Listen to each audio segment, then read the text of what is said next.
Hello, welcome to the August 16th, 2024 Club Cubase live stream. My name is Greg Undo, and I'm the host of the live stream today. If you have not attended a live stream before, how it works is you can submit questions in the live chat field or simply send questions via email to clubcubase@steinberg.de. When asking questions, if you could indicate which version of Cubase you're running, so if it's Cubase LE, AI, Elements, Artist, or Pro, if it's version 11, 12, 13, and if you're running it on Mac or PC, sometimes that information is helpful. And realize that when we ask questions, I may not be able to answer all the questions in a real-time manner. We'll go through all the questions chronologically as they are asked. So if you don't see an immediate response to your question, if we could avoid asking the same question over and over again, that would be appreciated. Just kind of slows down the whole process. And we should have several hours after the live stream tonight. We should have the index of all topics with timestamps pinned to the top of the comments field. So if you want to search for topics that were covered in today's live stream, you could easily do that. If you wanted to search for topics that have been covered in previous live streams, we covered over 34,000 different topics. You could go to cubaseindex.com, and we want to thank Jan from Stockholm for creating a wonderful website as a resource. We have two people that serve as moderators. We have Agent K and Jazz Dude. We'll give them special thanks. They want to make it a better community experience. So they're not Steinberg employees. They just do it out of the goodness of their hearts. And we also give Jazz Dude special kudos for his work with the unofficial Cubase Nation Discord site. So again, that's a wonderful resource of information, tutorials, and links to a lot of great Steinberg content that's very helpful for the community. So once again, my name is Greg Undo. I work for Yamaha Corporation of America. I primarily focus on Steinberg products, and I'm presenting from outside of Washington, D.C. area in the United States in Alexandria, Virginia. And if you are watching live or watching afterwards, please feel free to introduce yourself and tell us where you're from. And with that, we will go ahead and get started.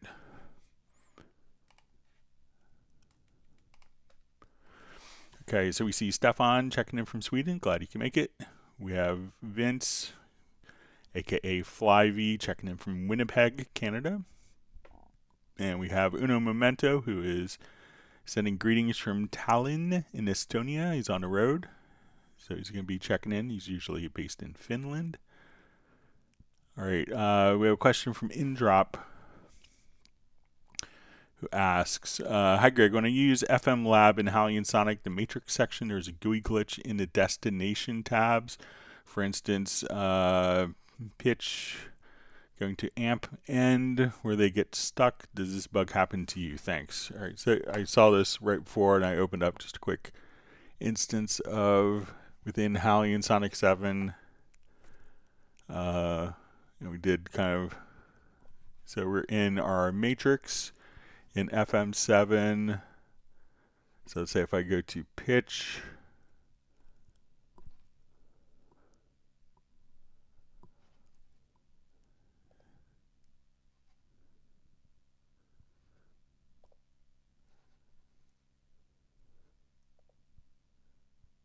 so I'm not sure. So let's say if we get to amp envelope, so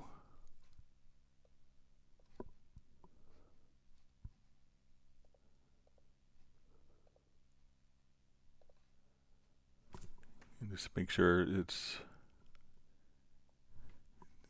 the amp end, but it seems like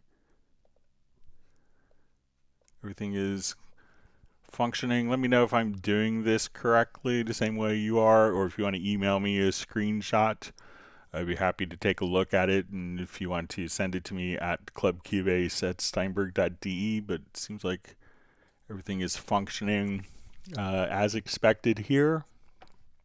So let me know, but let me know if I'm doing something differently. And if you want to send a screenshot, I could try to duplicate the settings here, and I'm sure we could get that in if you send it within the live stream. All right, so Robbie Bowling checking in from Dallas, Texas. We have Matt Elston Says he's looking forward to the stream. Says thanks Steinberg, it's Friday. All right, we have Alexander Plasko, I believe he's from Connecticut. We see Millard Brown from Pennsylvania, John Costigan from Kenosha, Wisconsin. We see Darren Flake and Steve Franchise.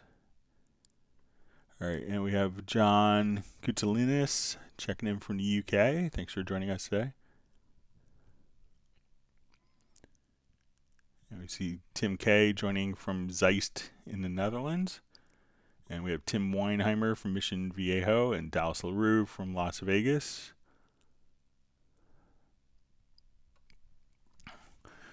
All right, so we have a question. Hi, Greg. What is the difference between MIDI automation versus CC automation controller lanes? Which one is better? I'm Chaitanya from India. Okay. Okay, so let's take a quick look. So let's say we'll take just this piano part here, just a little piano part.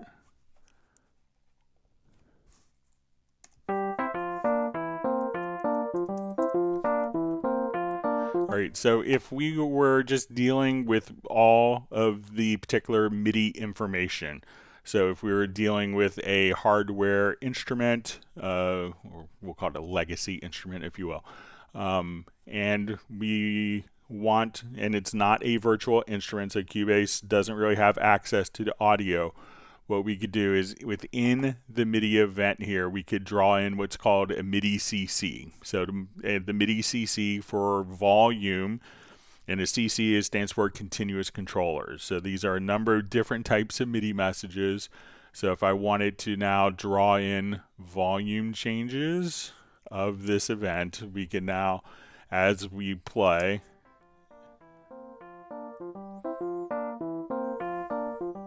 we can hear it get softer and then louder. So we could change the volume. Now, so this is sending MIDI messages. So if we want to actually look at this particular event, we could see that we are, and we'll look at it in a list editor, we can see that we have our notes, and then we have controller CC7 and these different values for the controllers. So these controllers are kind of, and this is a sequence of events. It's often why you call it a sequencer. So we have the sequence of MIDI event. So that's going to be in the event. So as I move the event, that MIDI CC data will be contained within a particular event. If we're working, so that's how we would do kind of automation with MIDI CCs. When using, we could do this for virtual instruments, or we could do it for working with, working with external instruments.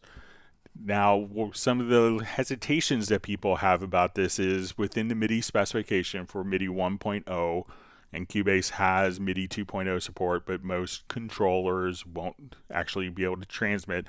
There's 128 values. So some people will feel that the resolution may be coarse compared to a traditional audio automation. So now when we want to look at automation, so if something is brought into the Cubase realm, such as an instrument track, what we could do at this point is open up the automation lanes directly here. So we click just in the lower left-hand corner, and now we could draw in automation.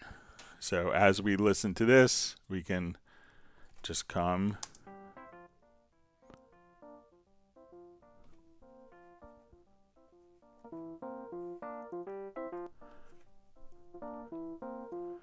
So now this automation, we could have it, if we go to edit, where we can say automation follows events, that as we move the event, the automation is tied to it.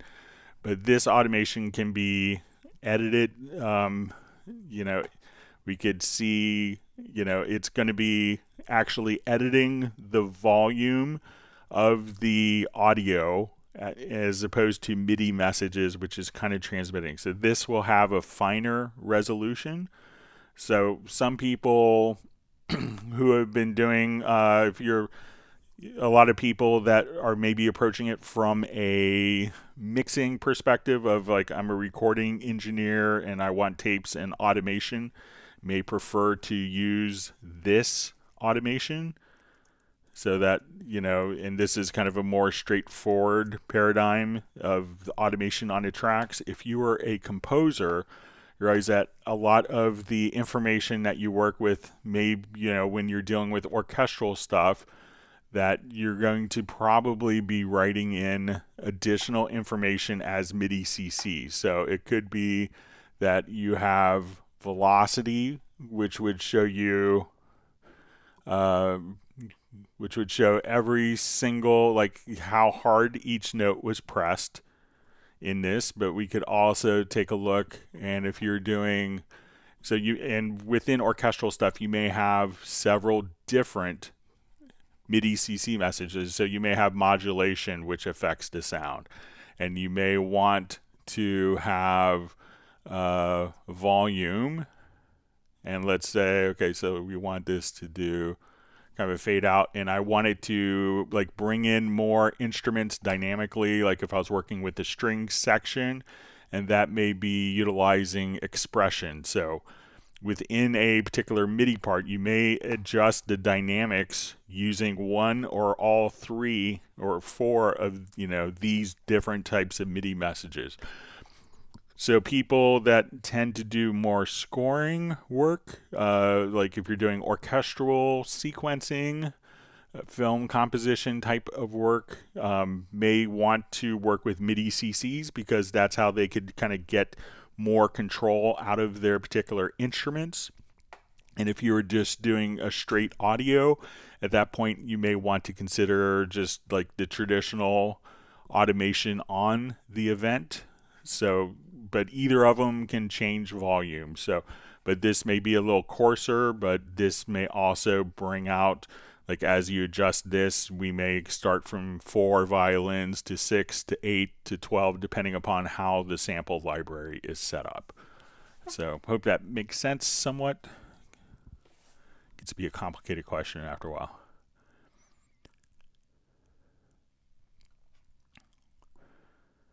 All right, so we have Chuba IMC just saying hi from Nagaland. All right, and we have Jay from Secret Studios.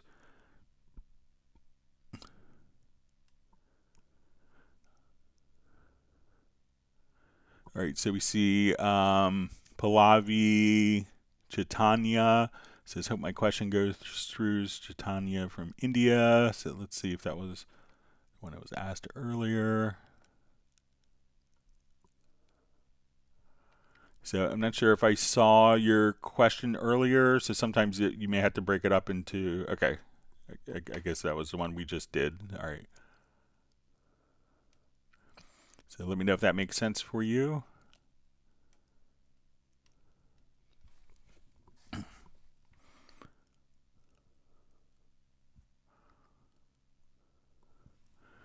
All right, so we see from Achilles, it says, hello, Cubase 13 Pro user. Is it possible to have multiple markers and each one has its own measurement in seconds from 0? All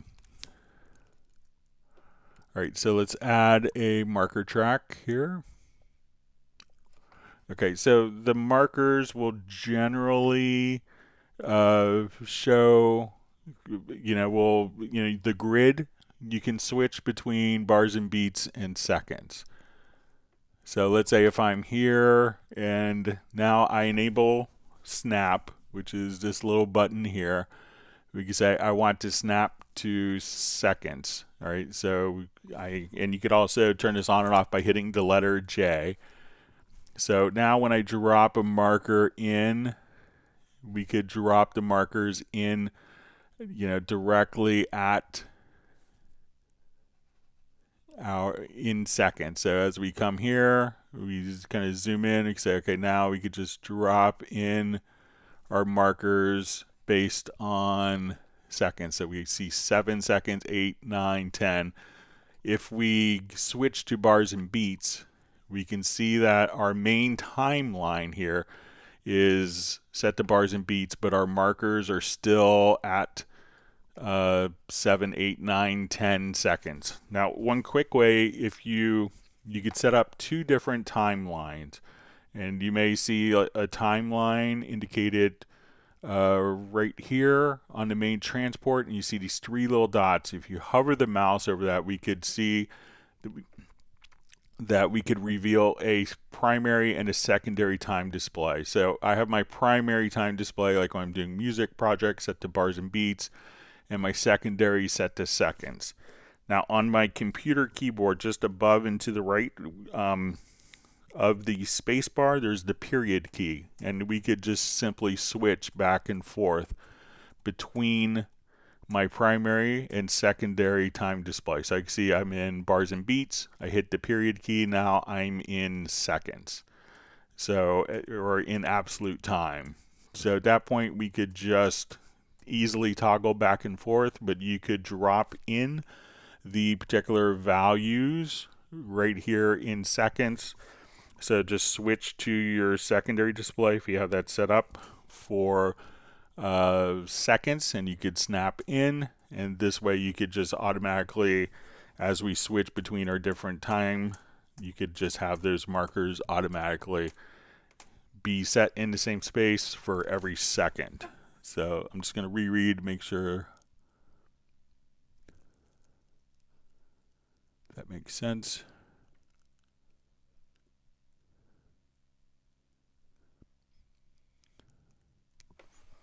And then if you want to come here, you could just add whatever space you want. So let me know if that's kind of what you want to accomplish. And it's from Achilles.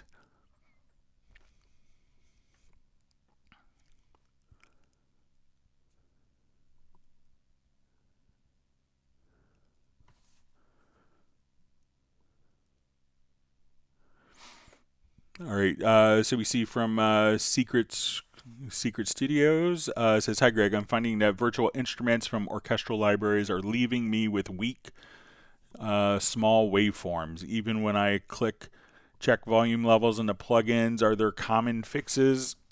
So a lot of this might be dealing with, so say if we come here and I want to work with an orchestral instrument, so everyone has Iconica Sketch. So let's say now if I come over here, we go to the cello and I play it.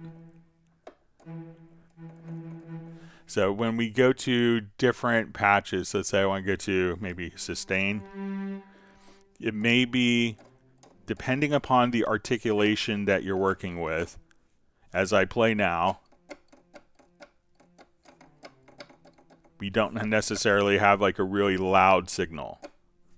Now, depending upon the articulation, some articulations, especially for sustain notes, may actually, as we were just discussing on the earlier question, you may adjust the articulation here by grabbing your modulation wheel. So if we look right here on Hallian Sonic,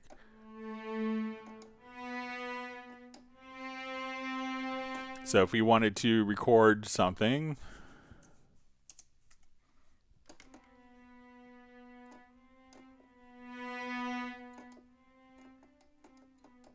it's not necessarily the velocity that's controlling the dynamics.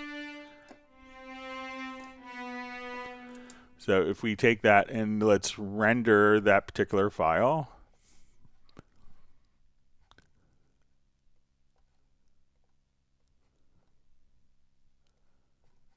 and we'll see that where we see these little spikes in the controller area here,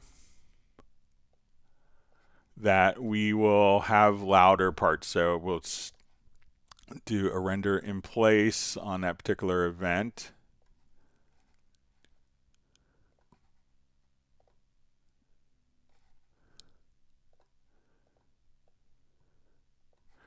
So as we do this, you'll notice that, these particular files, will get louder depending upon the tracks. So, but a lot of times when you're doing orchestral stuff, you're combining multiple sources. So each one, when you do it individually, may appear a little smaller in the waveforms than what you're maybe seeing from like a typical drum loop, but it could really depend upon the instrument and the gain structure that you're using. So make sure that, as you're working with the particular events, and we can see that as we have our dynamics increase from the particular instrument using whatever MIDI CC message is controlling the dynamics, that we see this reflected in the audio waveform. So let me know if that's helpful for you, Jay.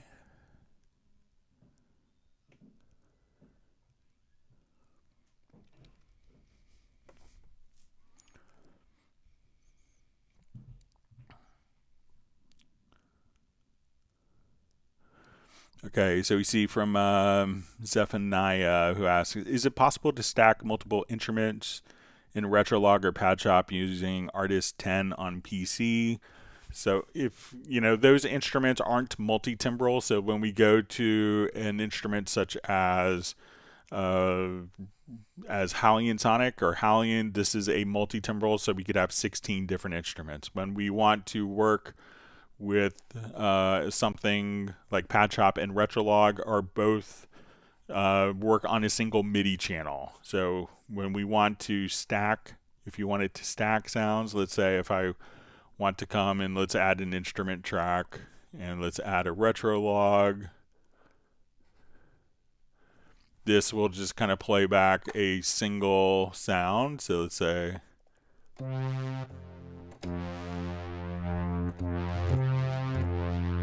and I could add another instrument track if we wanted to, and let's add a second instance of Retrolog. So if I wanted to layer two Retrolog sounds together,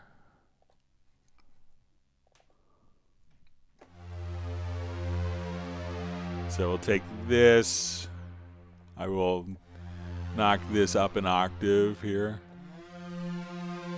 and now I could layer it with the other track.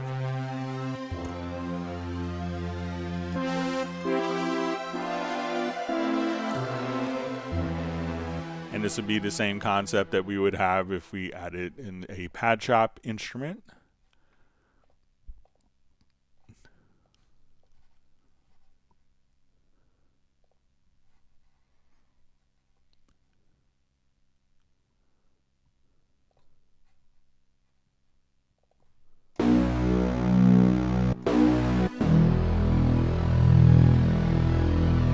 All right, so let's say we'll take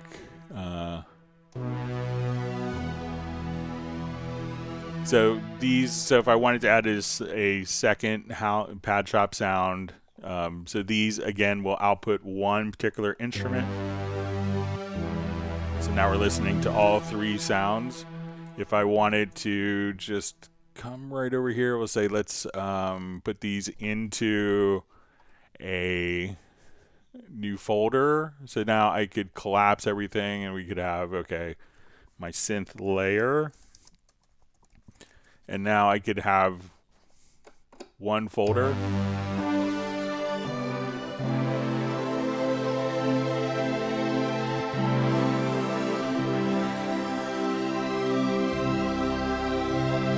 And have all three of those sounds kind of layered together. So that's one approach. Another approach could be if we add a MIDI track, we have these instruments layered in. We could add a MIDI track. Let's come over to what we call MIDI sends. And what I could do is activate the sends. I'm going to deactivate this. And what we want to do is to say, okay, this is going out to Retrolog, the first one. This is going out to, let's say, our second Retrolog. And this is going out to Pad Shop. So now this one track can output MIDI to all these, and we could even put in if we wanted to do something like an arpeggiator on one of the tracks. So let's just switch this to eighth notes.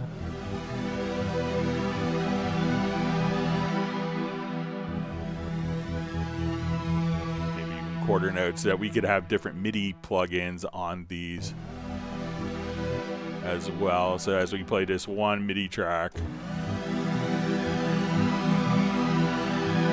we could have multiple ones together, but Pad Shop and Retrolog aren't necessarily designed to be working in a multi-timbral environment like Hallian Sonic.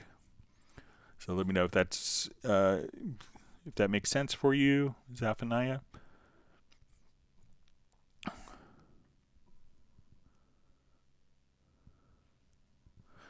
All right, so we have a question. What's the difference between part editing and new MIDI tab in the left zone, which was added in Cubase 13, editing orchestral parts, but honestly don't understand how to edit them in the new view. All right, so let's open up kind of an orchestral project.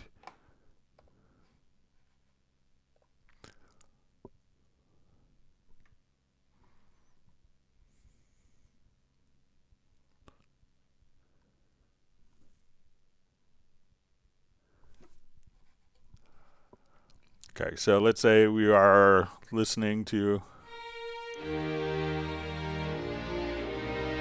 and I start with editing my violin part, and we'll come over. So I could solo this. So let's say now we could activate. New in 13 was kind of this multi-editing environment. So we could solo this. So I'm seeing my violin, but let's say, okay, I want to see the bass as well. I can now just click here, and I can see the bass parts.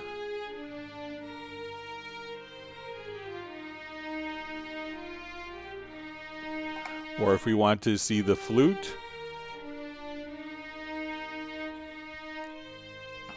and then we could switch which one is the active. We could have this. If we come over here, we could also just see our track view at the top. So if we go to this page, so this allows us to pick and choose which instruments are actually visible. So if I only want to see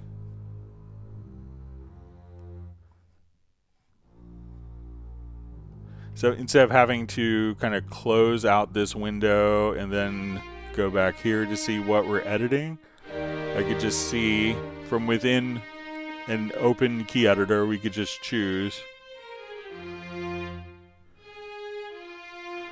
So now I want to see the oboe.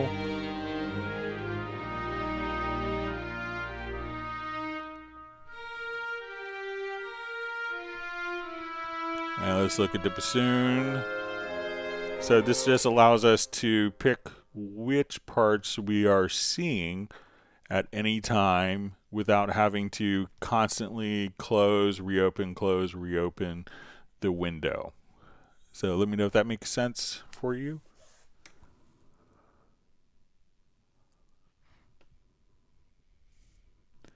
All right, so we see Jan from Cubase Index from Stockholm on. Great to see you on.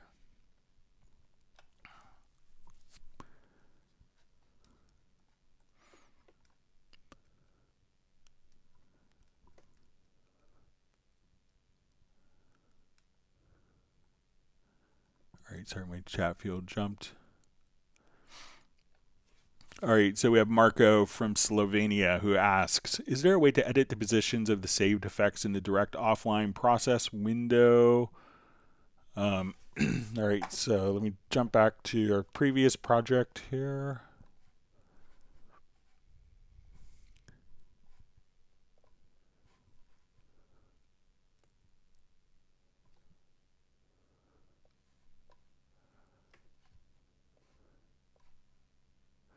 All right, so let's say I want to do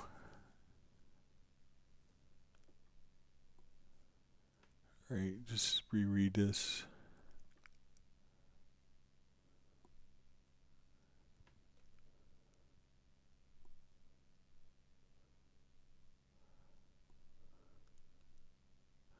Okay, so we want to edit the positions of the saved effects in the direct offline processing window.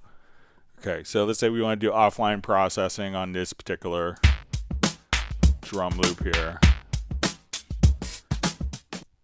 All right, so I'm going to, all right, so let's do our offline processing. So I could hit F7 to open up my offline process, and let's say I want to put, let's say a flanger. So we listen to it.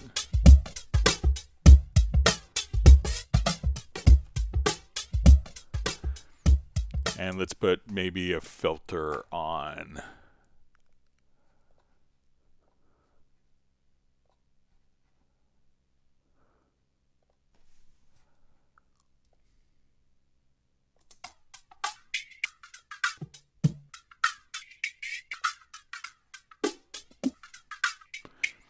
Okay, so we've applied these two steps. So to edit the position of the saved effect. So let's say if we save these as a preset, so I'm going to drag it down here, and we'll call this Marco.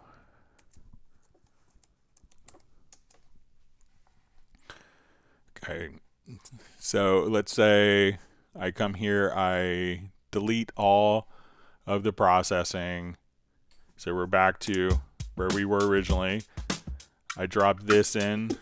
We've now applied the direct offline processing, but if I wanted the flanger to come after, even though I just kind of dragged this as a preset, you can just change the order just by adjusting like so. So even now, if we threw in a process in the middle, let's say a fade out, once we drag this over, once we drag this preset over, at that point we can just switch the order of the plugin. So let me know if that's what you want to do, Marco.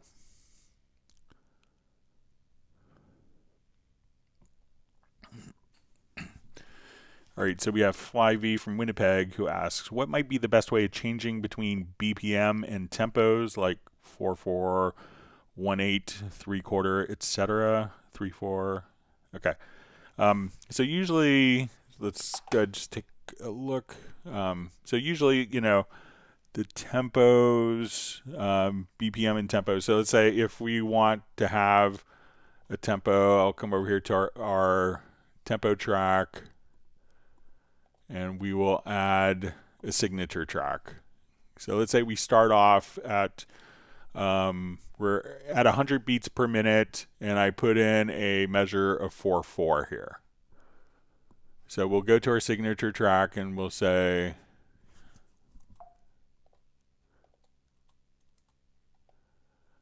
at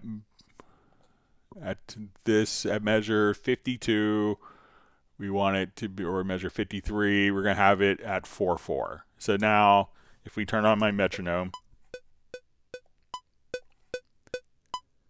so we say, okay, we're at 150 beats a minute. I'll adjust that down. Tempo here, just.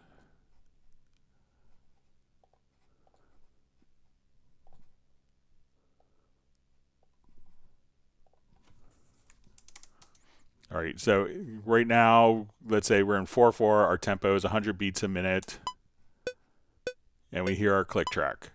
Okay, now I think what the question might be is if we were playing, let's say all of a sudden we were at a much faster tempo. So, or let's say we put in a tempo change here.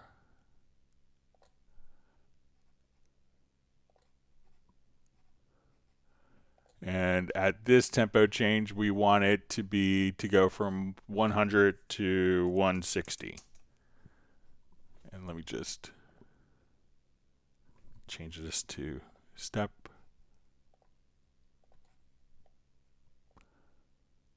So we'll say at 2 bars, we want our tempo to greatly increase. So we start here at measure 52. We hear our pulse at quarter notes. And let's say we want this particular, at this point, we could put in another measure of 4/4. Erase this one. And we have what we call click patterns. So at this point, I could say, I want to have 2 clicks at a faster tempo. So we could say, every beat gets its own metronome when it gets to be a faster tempo.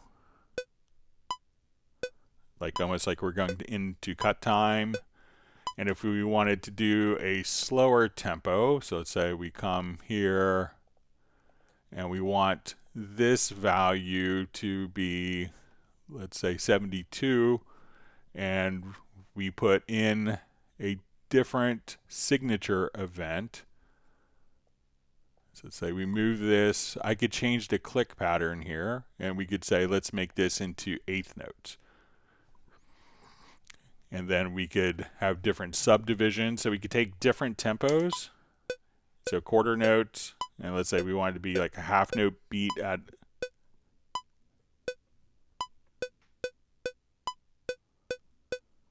so even though they're all 4/4, we could have different divisions of the click pattern. So let me know if that makes sense for what you want to do, Flyvy. But you know, here you could just double click, and then you know, even if you wanted this to be in quintuplets or septuplets, we could just come over there and adjust accordingly if you need to. So, but let me know if that's kind of what you were looking for.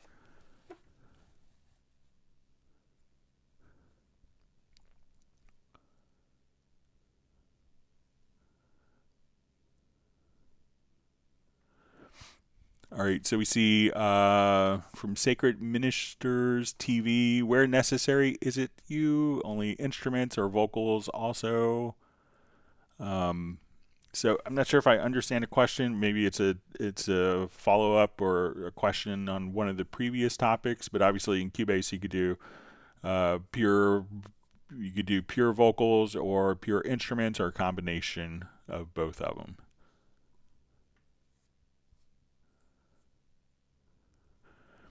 All right, so we have Rebella asks, does Cubase have a pitch changer? All right, so there's a couple of things that we could do. So let's just open up a project with some vocals on it. So there's a couple ways to affect the pitch.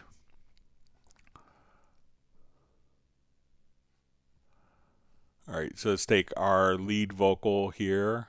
Do you recall the day we first met? That was a long, long So if I want to time just ago. change the pitch, one of the things you could do is actually just It was transpose 7th grade in the school parking lot. from right over here waiting into on transpose. our yellow coach to ferry us home. So if I want to take it down like an You octave. looked my way and your heart shone through. It caught my breath while you called me to. So you could just select an event or events, and have that automatically transpose right there from the info line. And if you wanted kind of more of an automated process, I think we could even go into the FX modulator. And I think one of the things that we could do here is if we go to pitch shifter. Do you recall the day we first met? That was a long, long time ago. So you could kind of do it static, or if you want to put in It was kind of Grade in the school park, what? waiting on Yellow coach. to ferry us home. if we wanted to. When your heart shone through, it caught my My breath while you called me. chill. So you could adjust kind of the Well, speed. even now I'm so in love with you. Just like So you could use like the FX modulator if you wanted to do like creative pitch shift changes, or if you wanted to kind of statically just change. You could do stuff like that very easily in Cubase. So let me know if that makes sense. All right. Get my monitor and computer back on. Went to sleep.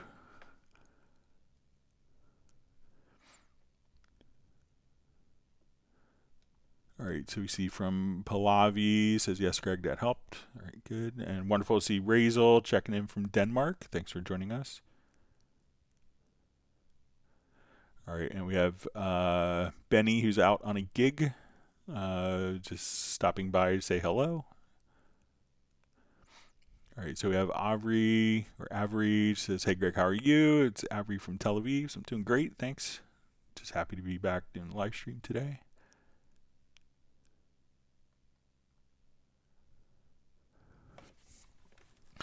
All right, so we have a question. Hi, Greg. I was wondering if Cubase 13 has Dolby Atmos built in. Is there still a need to purchase Immerse? Thanks so much. So when we come over here, let's say if we go to our control room and let's get to like our inserts, and let's go to our phones channel. So, the Immerse will allow you to, so I think I have it installed here.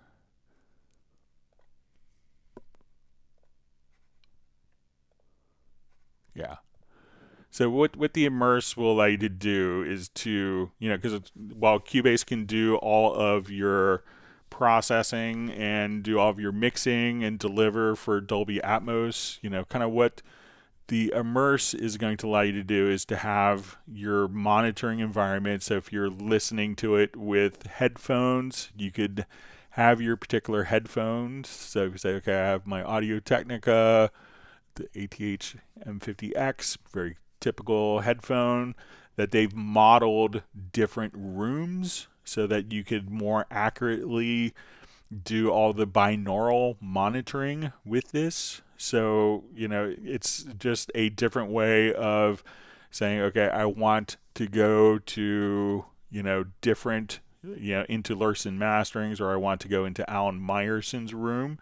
So at this point, this just allows you to get to different environments and different algorithms so that you can have a higher success rate of translating your binaural, kind of taking the advantages of how these rooms have been designed and set up. So it's kind of independent of the Atmos mixing capabilities, but this will, depending if you don't have Alan Meyerson's room set up in 714, that could be very expensive, or getting something set up as you would if you went to Lursen mastering, that this plugin will basically, take into account the characteristics of those rooms when you're working in a headphone environment. So you can deliver everything without that, or if you wanted to use that, it could be not only for Dolby Atmos work, but for stereo work as well. It'll allow you to kind of work with your headphones so that you could have those particular environments.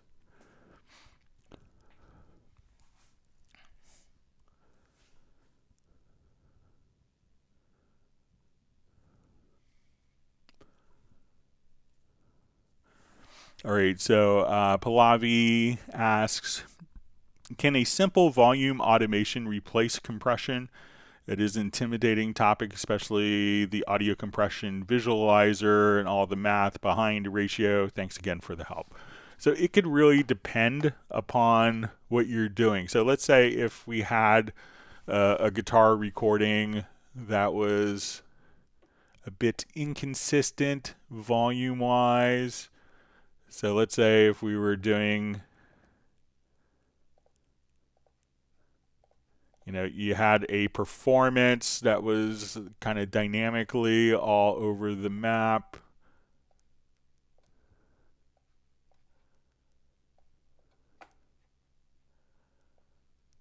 So let's say we listen to the guitar here.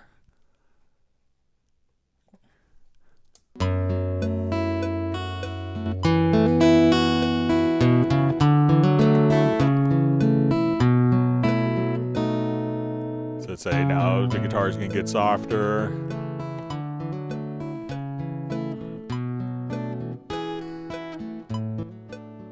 And softer again, and slightly louder. So if we have these kind of varying dynamic levels and we didn't want to employ automation, what we could do is simply, this is a great way to do, if we wanted to kind of regulate those dynamics, we could come over here and just put on a compressor. So at this point we want to kind of bring down the soft parts and bring up.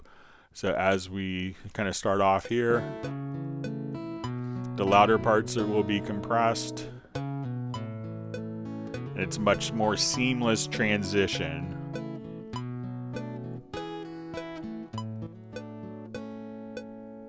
So even the softer parts are now kind of brought up.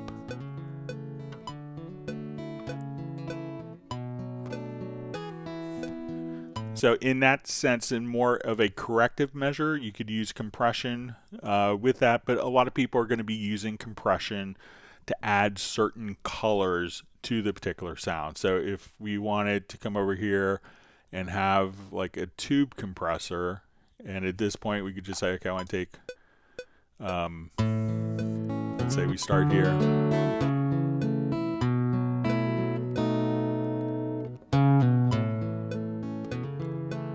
Here we could add like drive and kind of different, like, you know, some different compressors. You could add almost different stages of distortion that are pleasing to the sound, and that could often make something sound kind of more glued together. So compression can be used as a corrective measure if you have inconsistent volume changes that we see in this guitar part here. Or it could also, and that could mitigate compression, or that could mitigate automation, and that's often why compressors were initially designed before consoles had automation, so that you wouldn't have to sit there and ride the fader on a particular loud note or a soft note, that the compressor could kind of do that for you. But people also use compression to add flavors and different colors to mixes. So with that, the compression is often used not necessarily as a corrective, but just to kind of get a particular sound. So if we wanted to, let's say, take this whole mix here. Do you recall the day we first And now we met? go to, let's say, our compression. Long time ago. It was 7th grade in the school parking lot, waiting on our yellow coach to ferry us home. Just make sure I'm on the right channel. You looked my way and your heart shone through. It caught my So let's say I wanted breath to while you compress the called whole me mix to. to kind of give it a little more glue-ish. Well, even Kind of now bring I'm stuff so in together. love with you, just like a long, long time ago.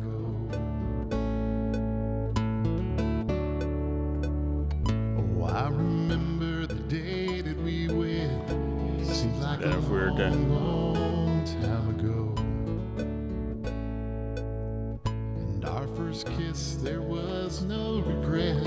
Right after that Garth Brooks show. So this way, you know, compression could be used, like, you know, this couldn't really be achieved necessarily in automation, or if we wanted to do something like with drums, for instance, automation isn't going to kind of give you the sound of what people often go for, like aggressive compression. So let's say we have like our drums here, and I'm going to send these drums to a group.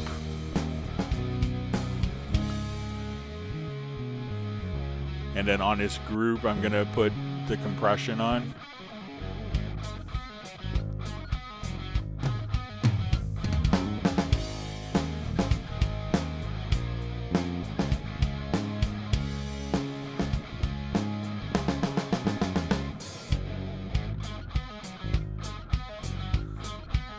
So even now, let's just do a standard compressor. So, and where you kind of get this pumping sound on the drums. So if I take the compression off, like the drums may not have kind of the aggressive attack. I turned it on. So those are the kind of colors that people will use compression for. But again, compression probably started off as more of a corrective tool because automation wasn't present really when compressors were designed, but then people have used the sound and coloration of compressors as a part of the mix process to add color and different kind of aural flavors.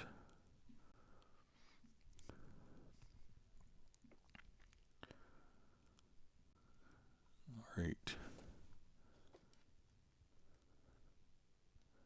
All right, we have Soren checking in from Sweden. Glad you could make it today.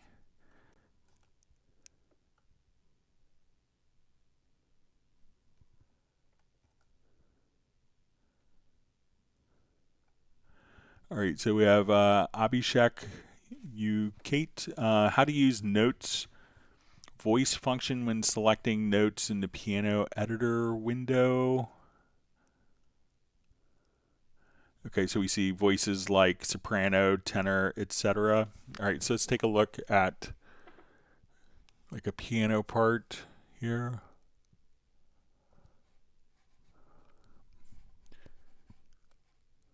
All right, I'll just revert.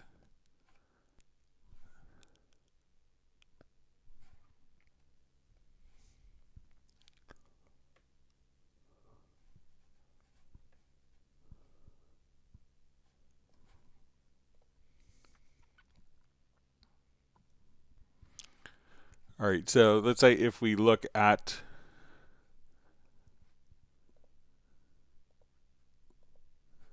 a piano part in our editor. So, and let's go ahead and we'll just listen to.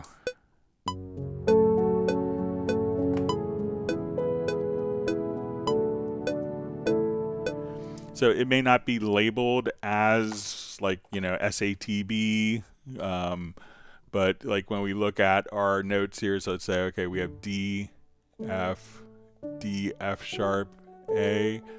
So, you know, when we look at it in the piano roll, while, you know, they're just going to be the actual notes, and these could be broken down. So as we kind of listen to it.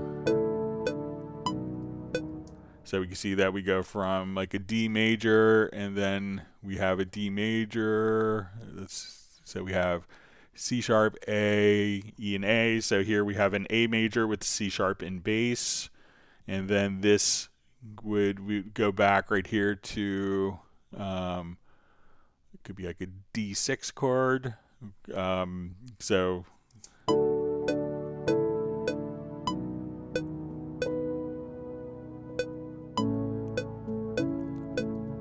but here you could kind of see the chord progressions, and depending on your vertical zoom level, like if the notes are really small, you don't see the pitch, but you could actually see each of the notes labeled. And so that's how you could just see notes. Now, if you're dealing with something like a chord track, so let's say if I want to take this and I want to create a new part, I'll add. So we have a chord track functionality here inside of Cubase, and I'm going to just add a MIDI track.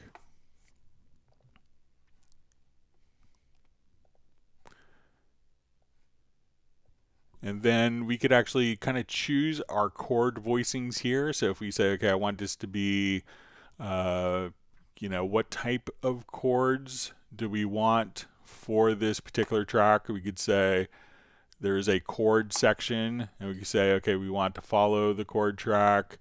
We could also change like the voicings for the chords. So we could say, okay, I want basic chord voices or piano chord or guitar voices. So now when I drag these chords right here to the MIDI track, and we look at it at this point, what we could do is we could see that this will have like guitar voicings.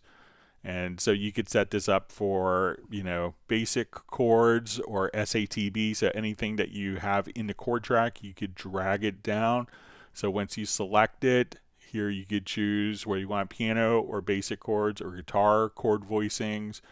If you need this to be 3-string triads, if we go to basic, and then if you want it to come over here, you could set the voicing range. So all sorts of great stuff that you could do with chord voicings. So let me know if that's helpful for you. All right, wonderful to see Michael Marshall checking in from Somerset in the UK.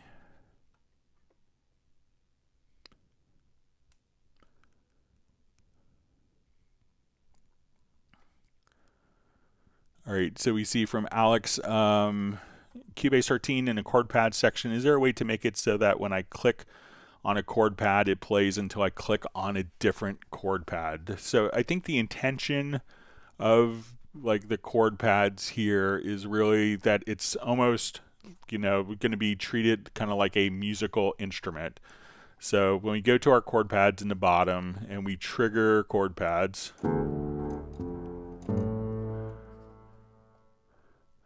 that these particular that this will trigger, and I'll just jump to a different project here, that as we do kind of like a performance, that we have a note on, note off message, like when you do from a particular MIDI controller, that it would follow kind of note on, note off. And that's really kind of the design intention with it. So let's say if we come over here to this Rhodes and we go to the chord pads,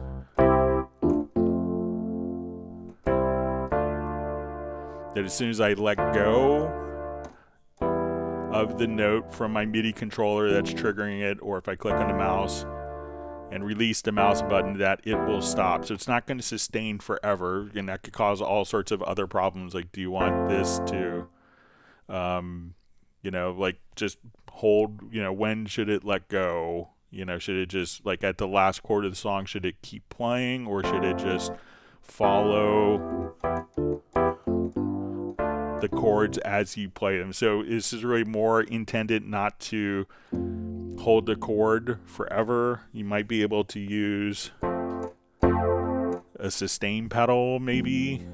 I don't think I have my sustain pedal currently connected correctly for it, but at that point it's intended to just, when you have the note on or note off message, or when you click click with the mouse and release with the mouse, that it holds that long. That's the intention, is that it's kind of like a playable aspect versus kind of holding it forever, because if it held into the next chord, what if another chord didn't come at the end of the song? Do you want the chord to just continue to hold indefinitely? So the design intention is that it follows whatever you're playing in with it. But let me know if I misunderstood.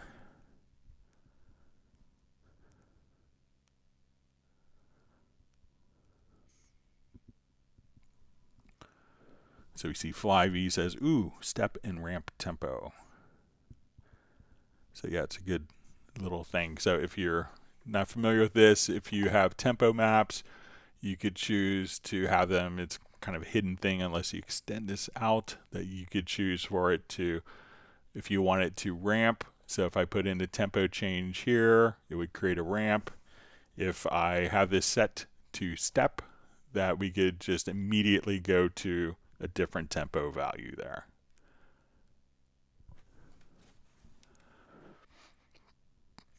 All right, so we see from Marco, just a clarification, says, sorry, I meant, this is with the direct offline processing, says, sorry, I meant to ask how to change the order of the saved favorites in the direct offline processing window, not the effects order, but with the saved presets, the square buttons, which with saved presets folder. All right, so sorry for my misunderstanding. So let's take a look.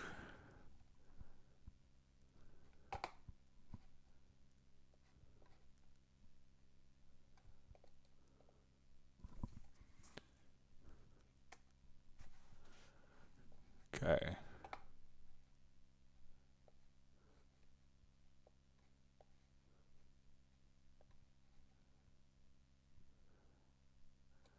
So I'm not sure if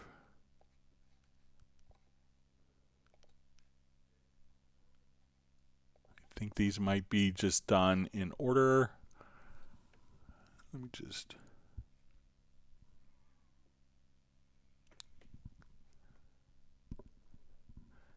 yeah, so if it's like the order of these particular presets, I guess you could put them into different banks, but I think that the order, let's see if we rename it.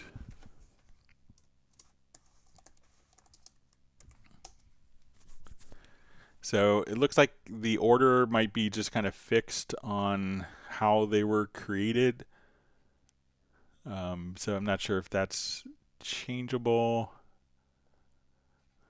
So let me know if it's this order that you want to change, which is what I think, but I think that might be just in the order that it is created. But let's see if we wanted to.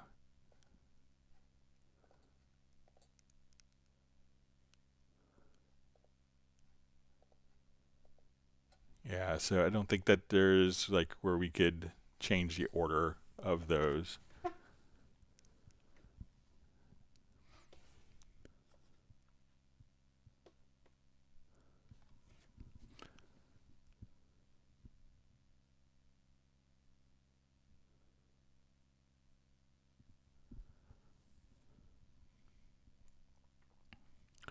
All right, JB asks, what is the best way to edit hundreds of single shot files, trim, rename, add effects? Do I need to drag each sample to its own track and then export when finished? All right, so I think there's probably, we could do it all in a single track, I think. So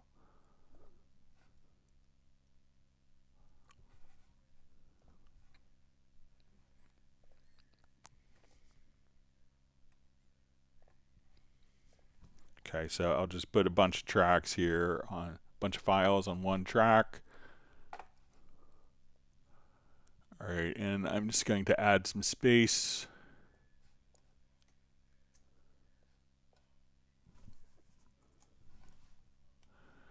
Between these, I'm going to set a spacer between the events. We'll make it a couple seconds. All right, so let's say I've done kind of all of my edits on these particular files. You know, trimmed, I did fade ins, fade outs, I adjusted clip gain.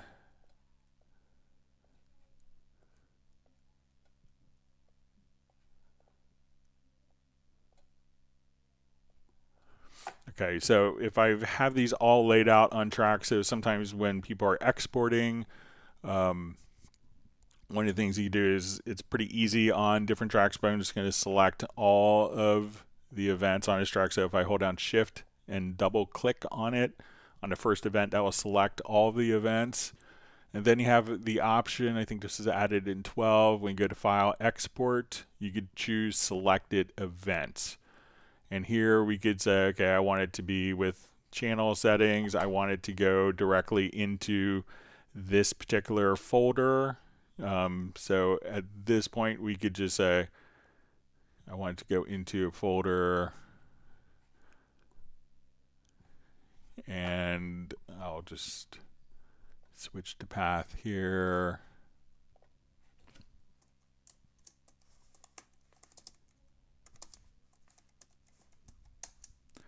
So if you need to work with, like, you know, lots of different files and you don't want to work vertically per se, here we could just say, okay, I want to export, you know, with my different channel settings, and I could just say, okay.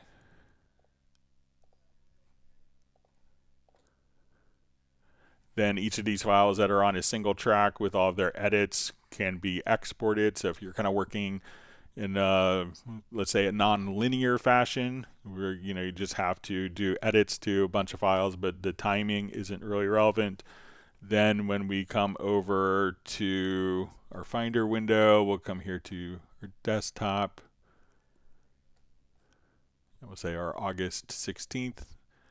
And then we have all of our files which have been rendered with all of the edits right there. So probably, if I'm understanding correctly, if you go to File to Export to Selected Events and make sure all the events are selected on that track, and then you could treat them in a very flexible manner for non-linear workflows.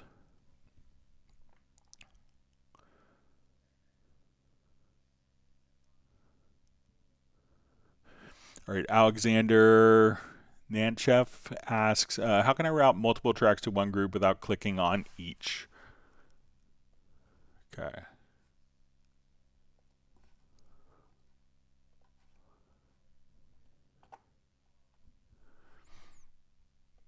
Okay, so there's a couple of different approaches. Let me just revert.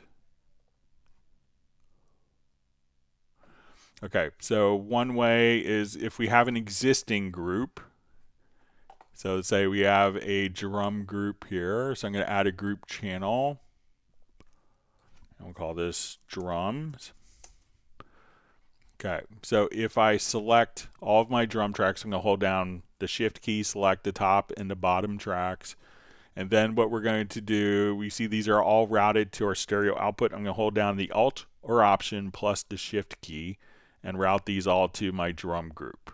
So now every one of these selected tracks, when we look at our output area here, is going to be sent to the drum group. Now we could also come over, so that's if you have an existing group. Another method that you could use is just to select all the tracks, select the top track that you want, select the bottom track while holding down the shift key. Right click, go to add track, and we'll say group channel to selected channels. We could give it a name, and now all of those tracks are immediately routed to your drums group here as we go down. So let me know if that makes sense and works for you. All right, great to see Daniela on as Da Vinci Girl. Wishing everyone a nice Friday. Guess we see Jazz Dude saying congrats to Steinberg. Yeah, we just crossed over 200,000 subscribers on the Cubase YouTube channel. So it was just relaunched, I think, 5 years ago. Yeah, so since COVID and since we started doing the live streams, I think we're at 60,000 subscribers, and now we crossed over 200,000. So thanks to all the support we get from people, all of the viewers. So if you haven't subscribed to the channel, make sure you do that.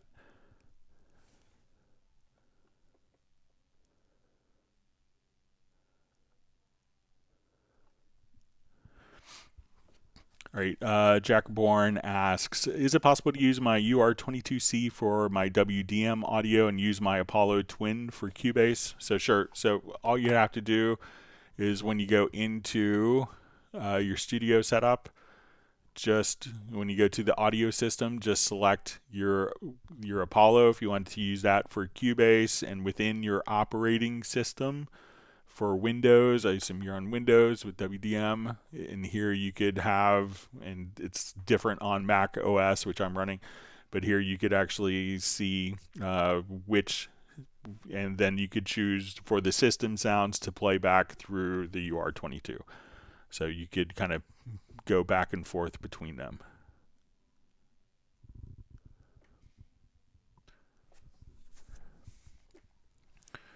All right, so a question, what does the green line mean in the list of plugins? How do you remove it? So I think this is probably with the inserts.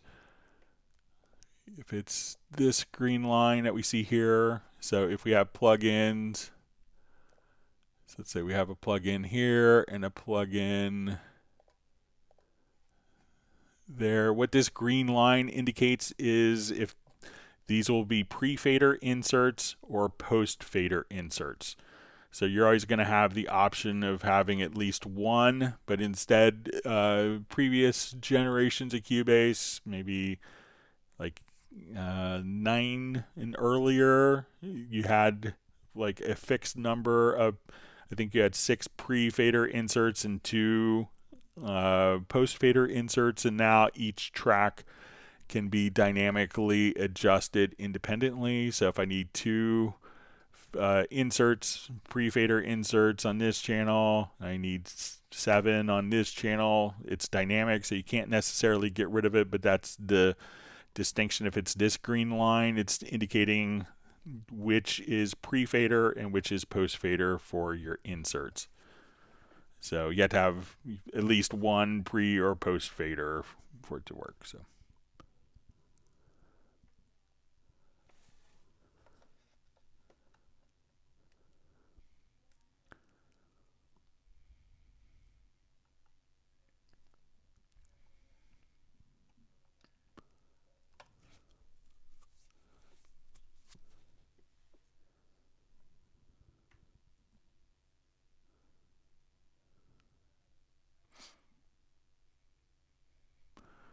Okay, so we see from, I think it's Block Lung, is there a way to link keyframes together for drawing or editing? Need each keyframe altered because when doing dub music, some do the same thing with slight changes, so a group won't work. Okay, so I'm not sure what you mean by keyframes. I assume maybe it's an event. Let's take a look.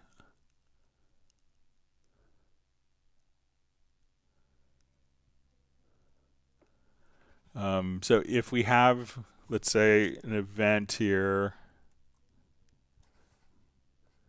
All right, so if we wanted to take this particular event, so if we hold down, let's say our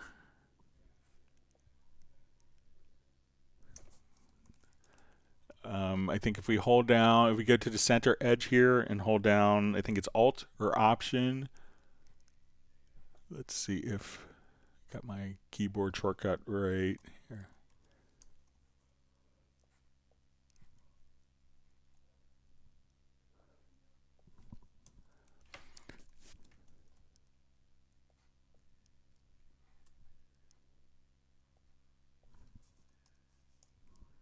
Get my keyboard modifiers.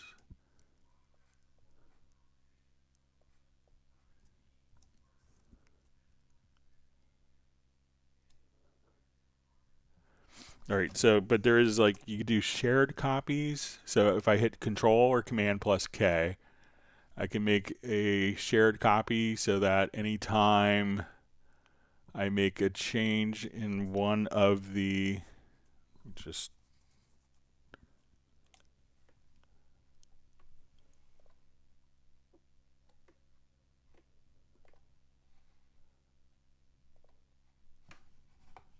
do a new project here quickly. Sorry about that.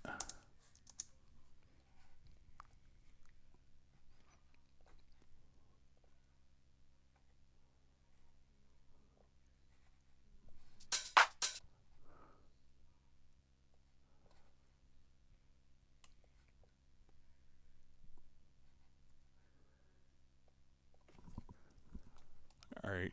So let's say I come here, I hit Control or Command plus letter K. We'll say we'll make 3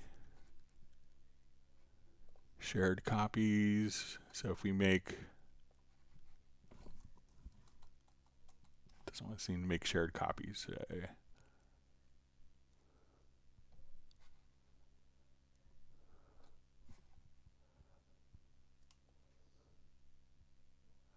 Okay, so I'm holding down the Shift key. So now if I make an edit to one of the events, it's generally, not sure why it's not working, but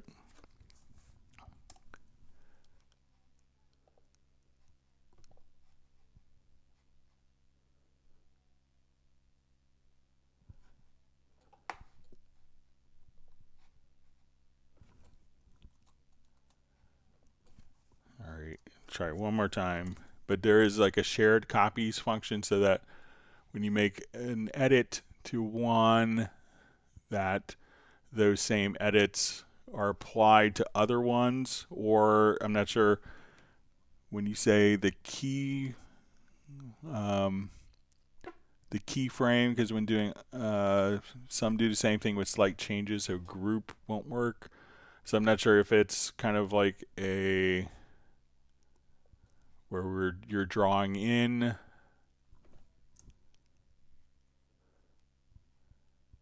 changes like this, and then if you are just grabbing like the range selection tool and duplicating those. But if you could maybe specify like what keyframes you mean, because it's not the general Cubase term, but if you could help me with that, I'd be happy to try to help.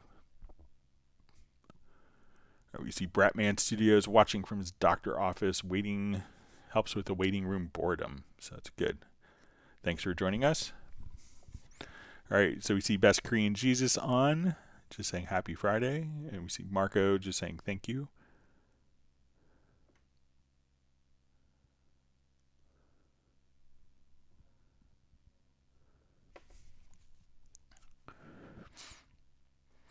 All right, so we see from Darren Flake, says, question, how to snap parallel source to the main audio sample channel from a non-linear signal that's causing phase issues manually causing by plugins with delay, or should nudge it or type in the value.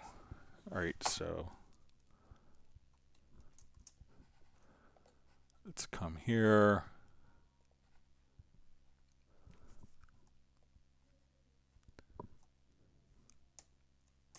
All right, so let's say if I make a copy of something, so let's say we have a copy of these two files here. Okay, and so how to snap a parallel source to the main audio sample.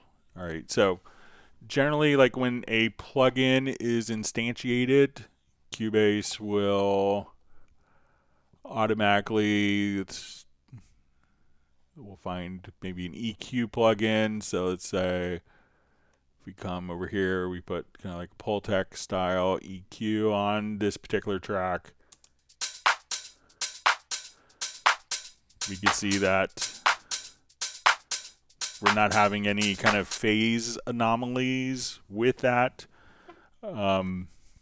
You know, so some plugins can cause phase anomalies, and when they're doing kind of more of a very strict analog modeling, so some of the analog EQs and compressors have phase issues, and to be authentic, some plugins will choose to implement those phase anomalies within the algorithms to be as authentic as possible. So, you know, if that's the case, then, you know, sometimes that's completely random, the times, kind of mimicking how the hardware is reacting to what is being processed through it.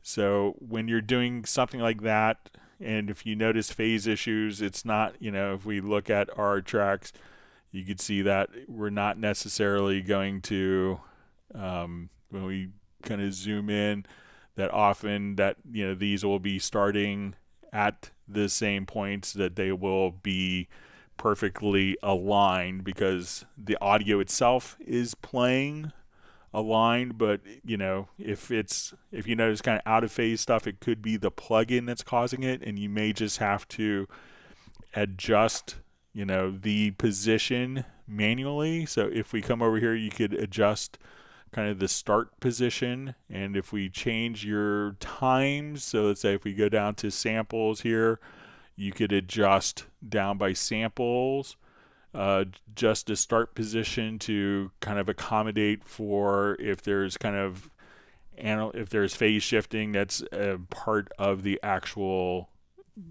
modeling process of, you know, of analog devices and plugins.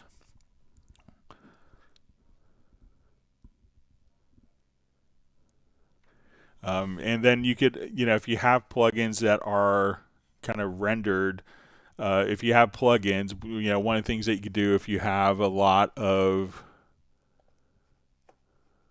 so let's say if we're doing lots of processing, is just to, if you want to physically align the processes, let's say if those processes had caused issues, just come over here and do, what I would choose to do is to, I would do a duplicate track version. I would render this as a separate file. So we'll replace the event. And at that point, I would do a render in place and render the channel settings like with your plugins. And then at that point, you could, you know, just, and depending on your render settings, so what I would do is choose to replace the events. So we come here into the render in place, I have my render settings, and then we will,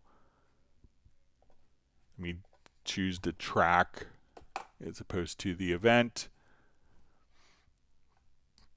So we go to render in place, to render settings, and we'll choose to remove the source tracks. And now that it's rendered with those particular processes on it, then you could align the result. But sometimes the phase that you may be running into is caused by the physical modeling of analog hardware, and there's no real way of Cubase to compensate for that because it's part of the plugin process. But if it's rendered, then you can. So, but let me know if that makes sense.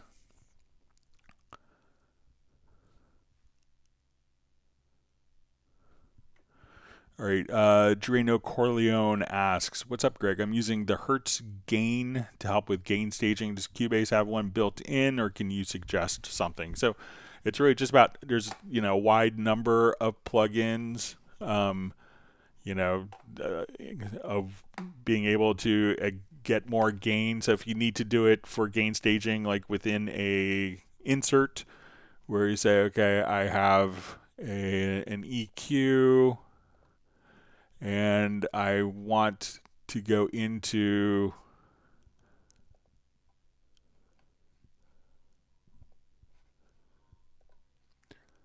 let's say we want to come over here and go into a filter, and then let's say a modulation, but we need more gain before we go into the filter or before we go into a compressor. So even if you come over here to the Studio EQ, there a lot of the plugins, if you just need more gain, you could just simply, a lot of EQ and dynamics plugins, you could have an additional gain source, so you don't have to use any of the EQ frequencies, but you could just use like the Studio EQ and get 20 dB of gain within a chain of plugin processes. So, consider using something like Studio EQ to get more gain instead of utilizing just a plugin that just does gain if you don't want to use that.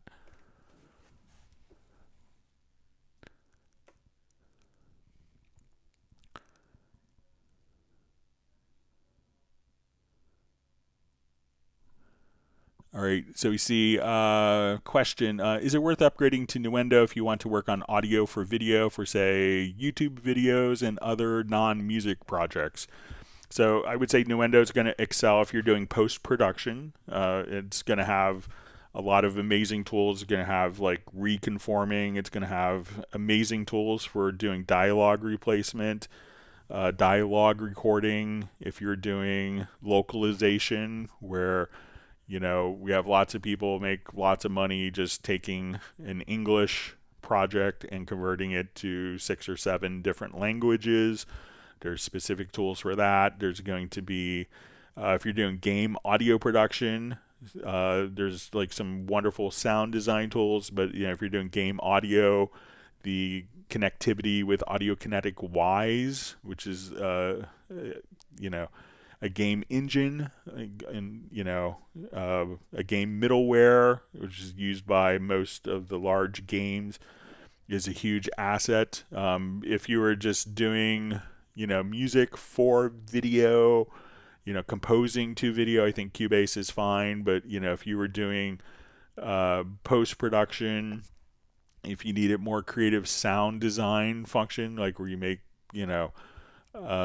different sound effects and have those kind of work musically, there's some really interesting sound design tools like automatic randomizers. So if you have like one set of footsteps and you don't want to use the same footstep samples, you could have those randomized in very intelligent ways. There's also great stuff for cleaning up dialogue recordings. That's part of Nuendo. So if you're doing like field recordings and all of a sudden a plane, you're doing a period piece set in the 18th century and a plane flies overhead, and it's totally ruined the dialogue, that you could get rid of the plane very easily and effectively. So, but if you're doing like music for video, I think Cubase is fine. And if you're doing lots of post-production or game audio production and specifically sound design, then I think it makes sense to consider Nuendo for that.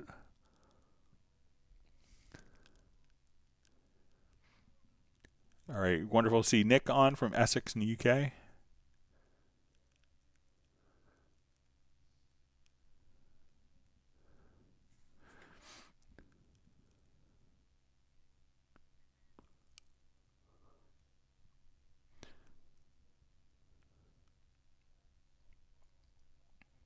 Okay, so we see clarification from Block Lung, who just says, if I manually draw in mutes or sends level up and down on one track, I want to link a group of tracks to do the same thing on your tracks at the same time. Is there a way?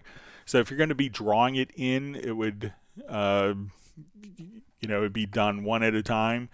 But if you want it, so let's come over here. Let's say if I have these channels, or I'll just show on a different one.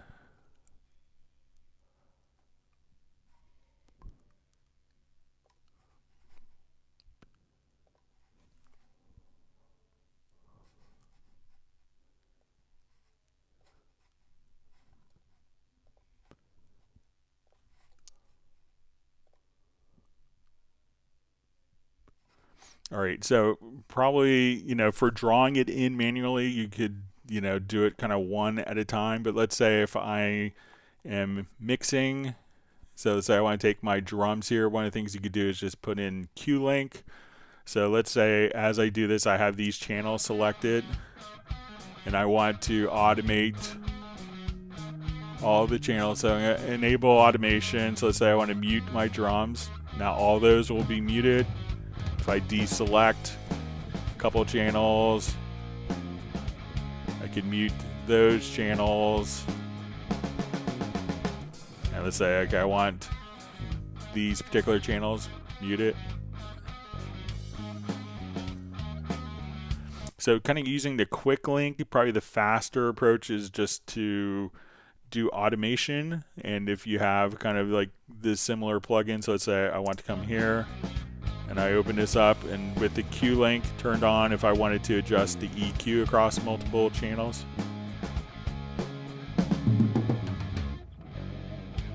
Or different filters that now, as we do that.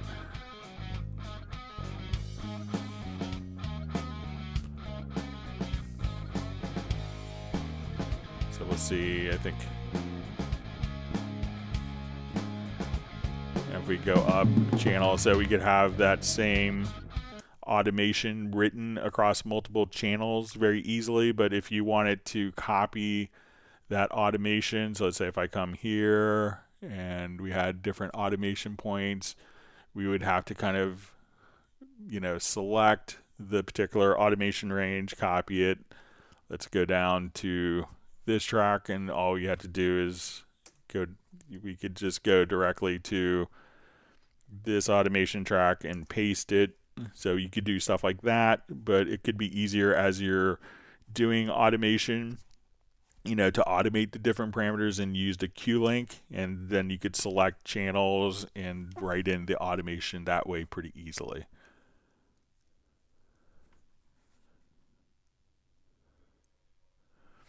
All right, wonderful to see Brian Sawyer Sr. checking in from Wilmington, North Carolina. Glad you can make it today. See, Blue Jedi has been using Cubase since it replaced Pro 24. It never ceases to amaze me. Thanks for being such a loyal user. You've been using it longer than I have. I started at Cubase 2 on Atari.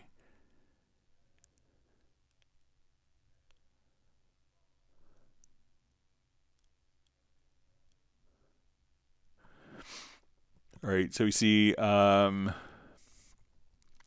asked, thanks, Greg. In case of using modulation on the parallel when playing in real time with delay compensation on a third-party plugin, let's say it's causing it, Cubase, it's also reading exactly 50 milliseconds. Can I align it by 50 milliseconds? So if you want it to come to any of the particular tracks here, there is always the delay. Let's see how far this goes back. If we could do... Yeah, so we see this delay time. So if you don't want to actually move the particular event, you could select the track and then you have a delay time. Let's see if we could do how far we could go back. But if you know what the value is, you have a pre-delay, so we could just come over here. What this will do is we can say, okay, let's go minus 50 if needed, and we could have this track automatically play back however many milliseconds earlier or later without having to shuffle any of the events. And you could adjust that just kind of using your mouse scroll wheel, that particular value, and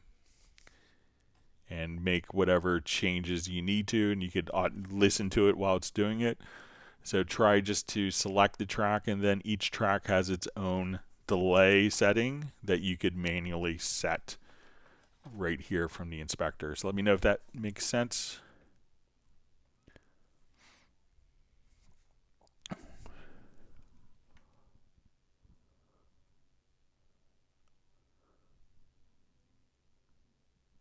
All right, so we have Hamo 1974 checking in from Finland.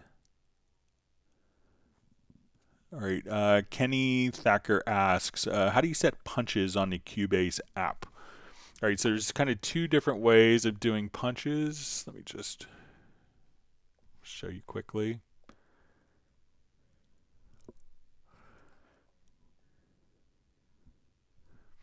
All right, so one way by default, it will be using the left and right locators. So let's say if I wanted to do a quick punch in on this track, so we see these left and right locators here. And one quick way of doing this is if we come over here, say I want to do a punch in just on this one little section, I could use the range tool, and then we could hit the letter P.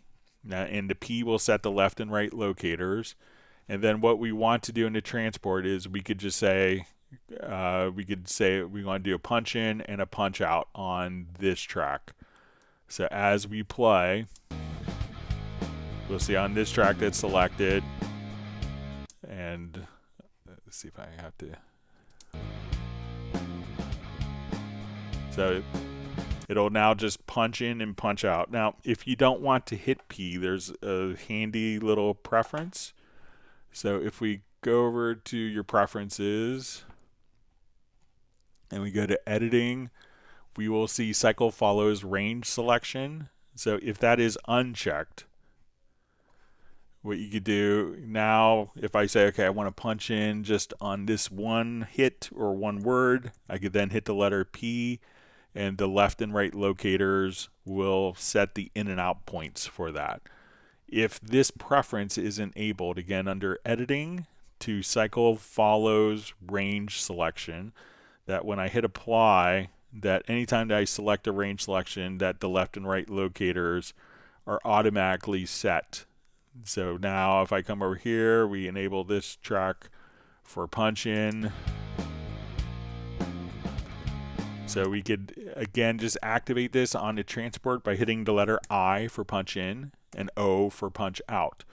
Now there's also, we may want to do a punch in, but not have it tied to the particular cycle markers. So let's say the performer wants to hear two measures, but they want to punch in the middle, but they want to repeat, let's say, these two measures over and over again. So in a punch that they have a little bit of context. So what we could do is go to your transport, and then we could come over here and say we want to set punch points. So I could say I'm going to grab right here, and we could just, again, just say under transport, and we could now just come over and use what we call punch points. So I'm going to say, we're going to say set punch points to selection range, and we see these little red triangles that appear. So now I could say we want our track to start playing here, and we could decouple the punch in points from the actual file, from the loop. So as we play, I could cycle a selection of two bars, punch in, punch out, go back, rewind, punch in, punch out. And And then if we wanted to do that for multiple tracks, I could just simply record enable multiple tracks.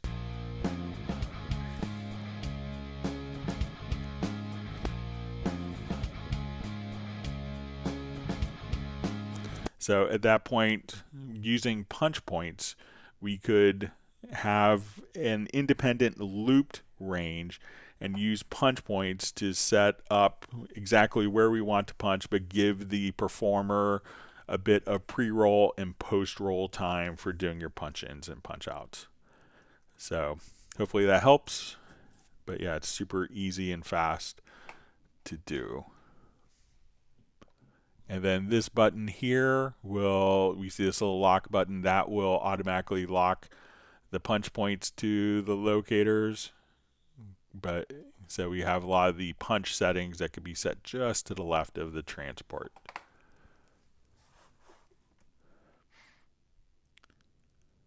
All right, great to see Val on from Vienna. Thanks for joining us.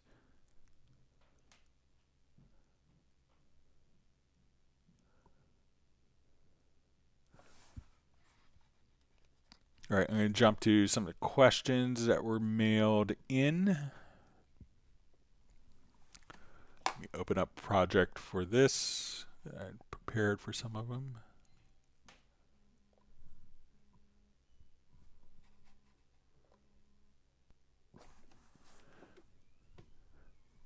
All right, so the first question is, I'm curious about the differences between the sample track and Groove Agent in Cubase 13 when it comes to creating and manipulating MIDI patterns, like a kick drum on every 8 beats. Normally, I can change the note of a sample by simply clicking on a different note of the sampler's keyboard.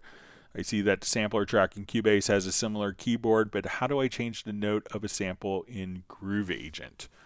Okay, so let's say we have a sample here, just a quick kick drum sample.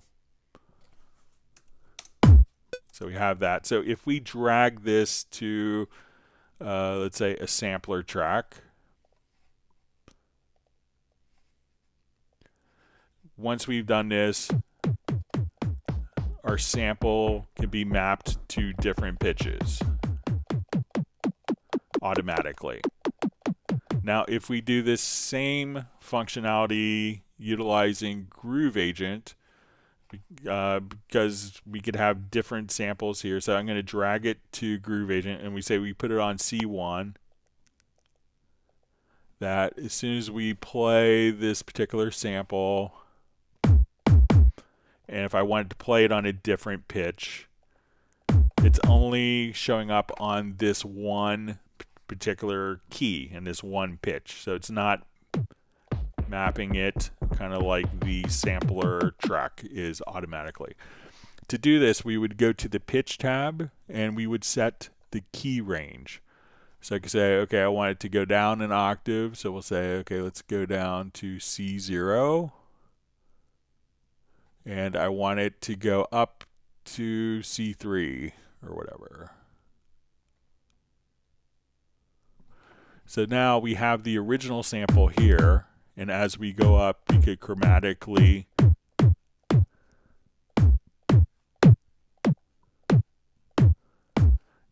and this would automatically pitch shift the sample for us. So as we come over here,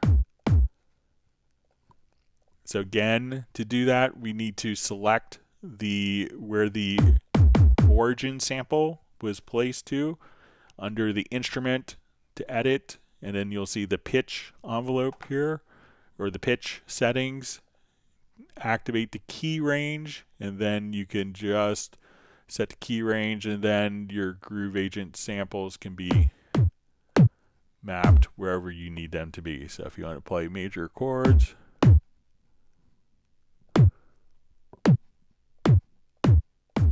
of kick drum samples, you could do that, and you could have those mapped chromatically.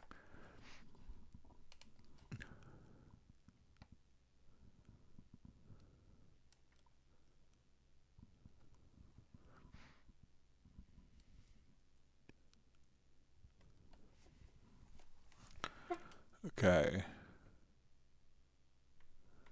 Just jump back to other couple questions.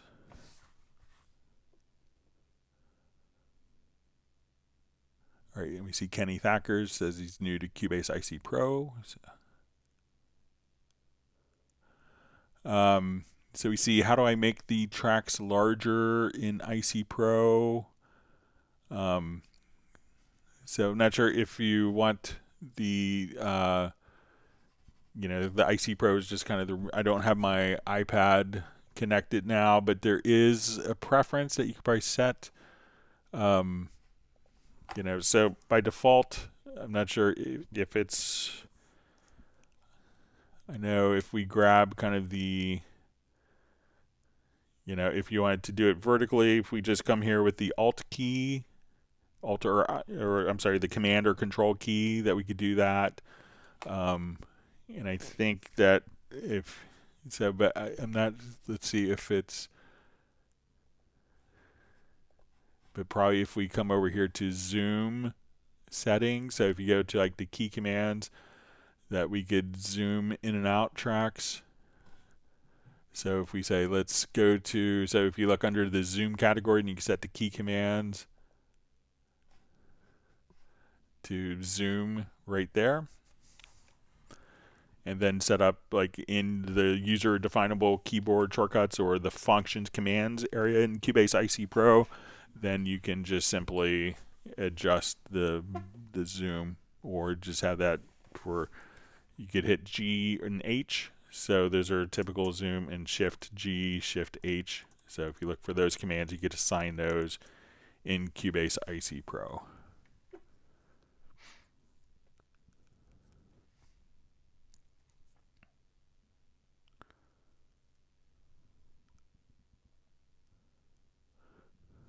All right, so we see a question from Darren Flake. It says, thanks, Greg. I'm trying to reduce the load so I can hear the effect first. Then I would print. So it's another question. How to stretch an audio event in the project, and can you choose different algorithms when doing it? So yeah, so let's come over here.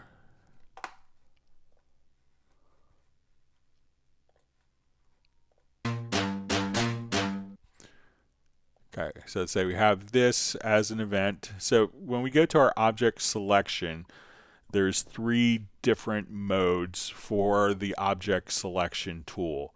So one of them would be just sizing applies time stretch. So if we select this particular file, and then I'll move the algorithm up so we could see it. All right, so here when we select a file, you can probably see on the info line the algorithm. If not, you can just kind of right click and move it up, make sure that it's checked. So when I select this particular file, I could switch the algorithm, and at this point I can just say I need that file to play this fast.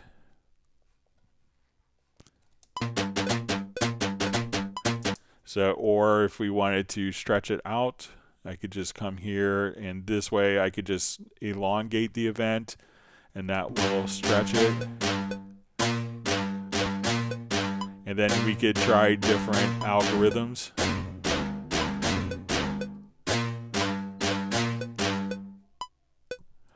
And then you could audition the algorithms even as it plays to see which one works best for that particular project. But again, if you just go to the selection tool, and you could cycle between the 3 modes by hitting just above the letter Q on a standard English keyboard. If you just hit the 1, then you could go between normal sizing, sizing moves contents, and you get a little label, and sizing applies time stretch. So you could see which mode the object selection tool is in as you work with it. So, and you could assign a specific keyboard shortcut to switch to a particular object sizing mode as well.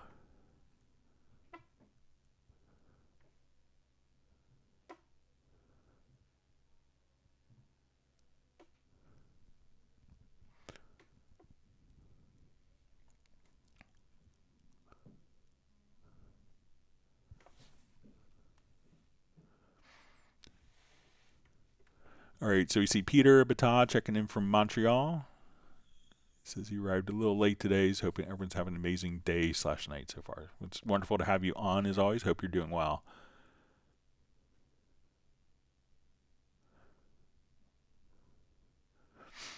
All right, so we have a question. Can Groove Agent chop samples that you can sequence in Beat Designer? So sure. So let's go ahead and take a quick look. Let me just...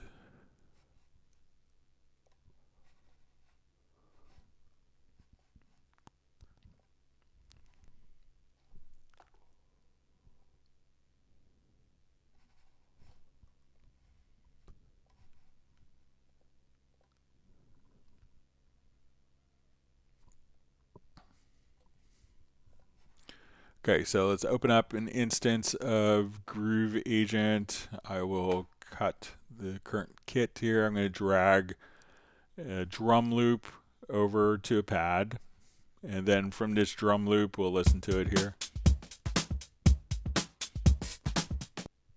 All right, and all we have to do now is slice the drum loop, and we could set whether, the threshold for the slices, a minimum length. So we could put it into transient by grid, transient plus grid, or manually. So let's say we want, so now that we've done that, each of these,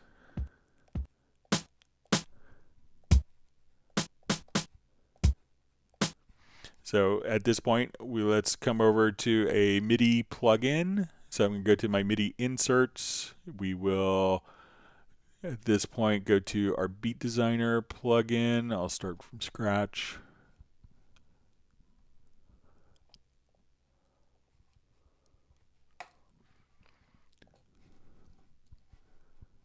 So we could just...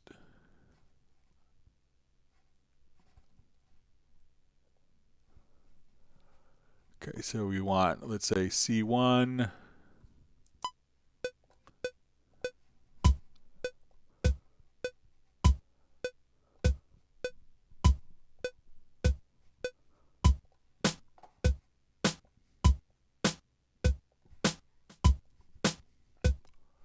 And let's find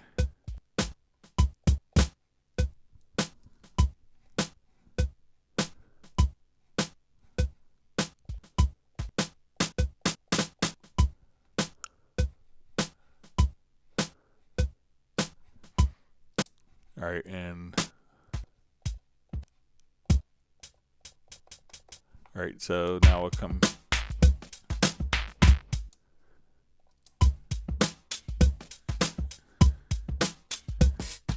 All right, so I'll just mute that particular track.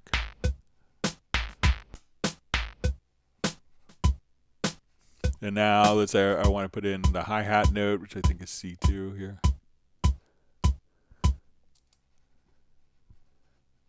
I'll take it off loop.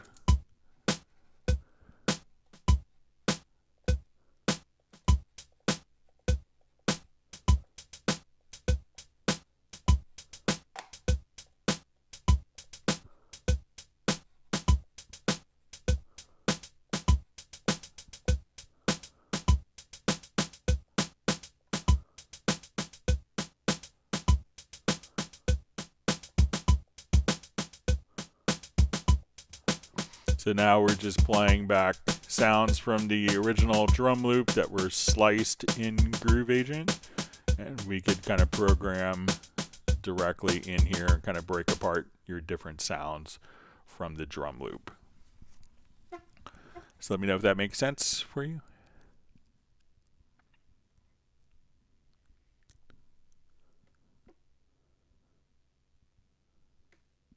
All right.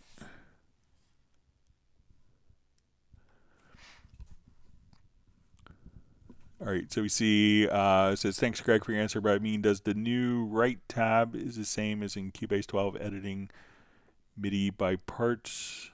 All right, so I think this is going back to our question of multiple MIDI editing. Let's take a look.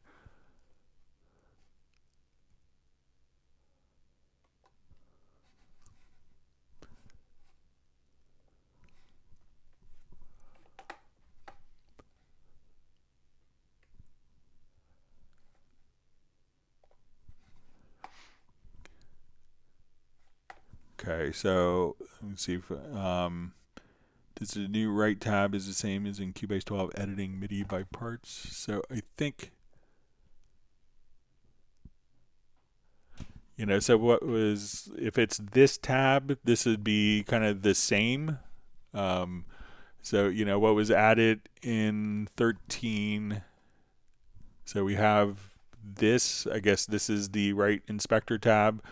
So this is pretty much the same as in version 12. So if you wanted to see like your marker and tempo tracks, we can see your global tracks. If you have an expression map on a particular instrument, note expression. So if you're doing like MPE, MIDI 2.0, if you wanted to get into the scale assistant, different chord editing functions, your quantize, so all these functions here will be the same. What was added in 13 was the kind of multi-selection and the intelligence of selecting your multiple events right there. So let me know if I misunderstood. See, Kenny Thacker says, thanks, love this format, so helpful. So yeah, I think it's good that everyone can get their question answered and other people can learn from other people's questions.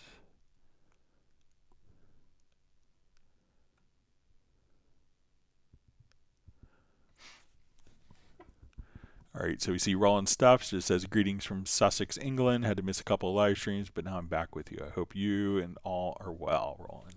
We're wonderful to have you back. And you just have to make sure you go back and hit like on all the live streams that you miss and watch those.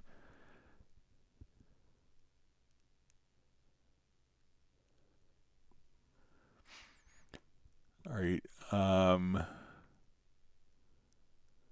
Okay, so we see Hamo 1974 just says the Cubase drum editor is GOAT, greatest of all time, I think.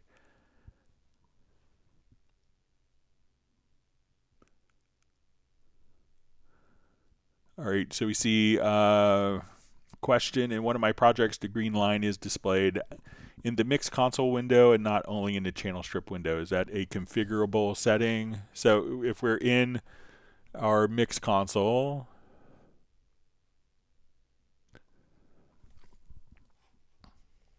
so it's going to be the same thing, just represented differently.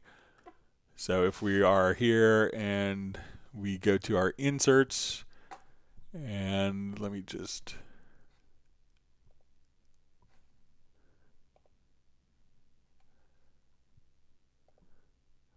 so if we right click to show all of our insert slots, again, this green line will just show you exactly where the pre and post fader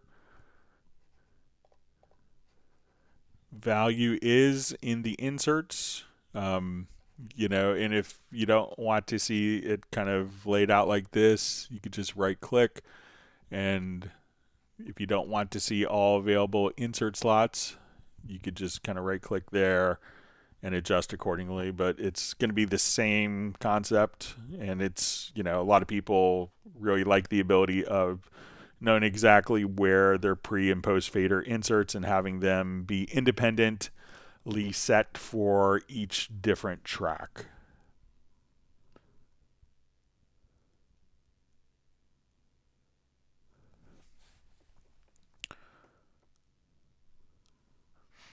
All right.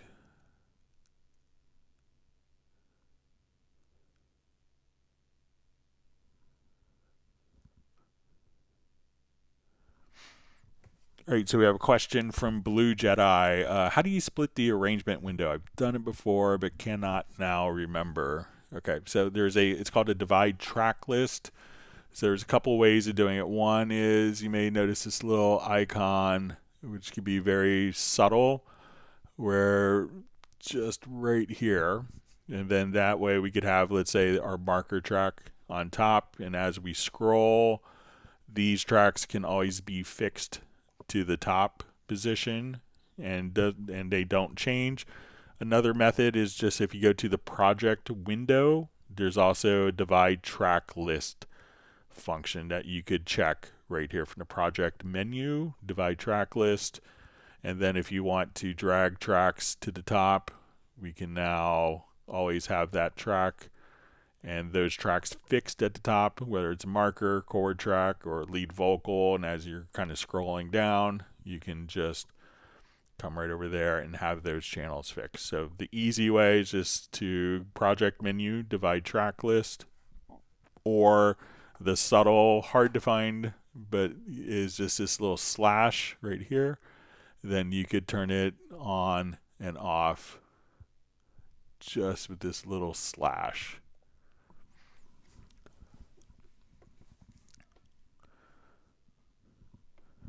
All right, so we see Chords of Wood says, hello from southern central Tennessee, home to thousands of artists and songwriters. All right, thanks for joining us today. I'm going to be in Nashville, I think October 23rd. I'll be doing a seminar in Nashville, so if anyone's in Nashville, we'll be doing a live in-person seminar coming up in a couple months. Looking forward to it.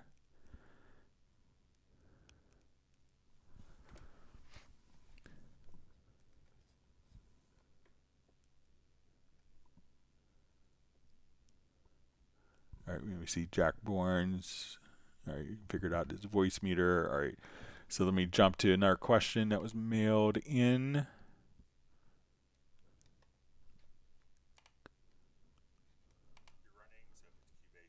Here, sorry.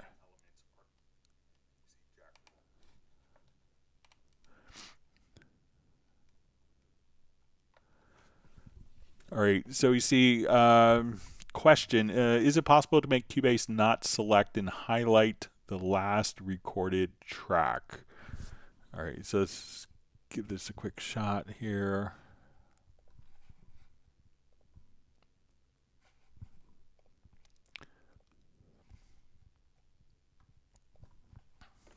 All right, so let's say if I have these two tracks set for record,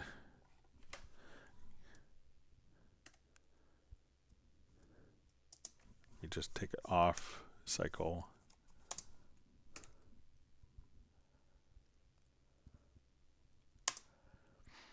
All right, so generally the events will be selected after recording, by default. So let's say if I come here to my odd number tracks, and now we're going to punch in. Let's say if I come here and set the record enable on these particular tracks, and we punch in.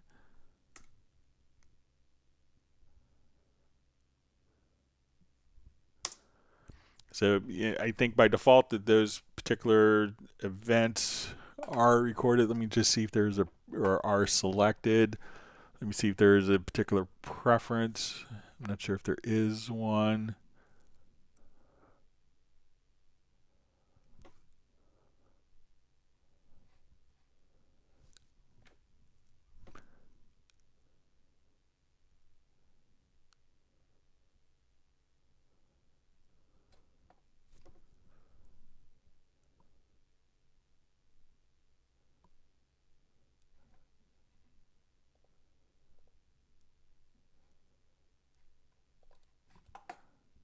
And it could be because those events are selected. So let's see if we...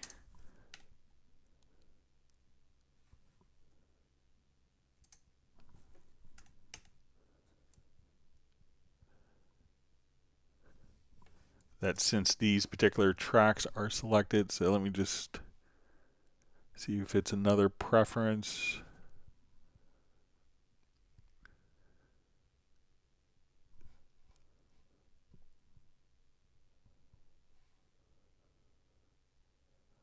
Yeah, so I think that they are going to be soloed or selected by default after recording, and that also indicates exactly what was recorded in case you're doing multiple recordings across different tracks. So I think that's why the kind of design intention was with that.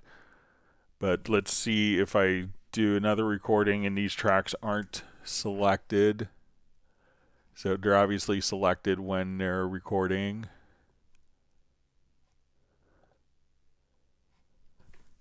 Now let's say I'm going to select these 2 tracks.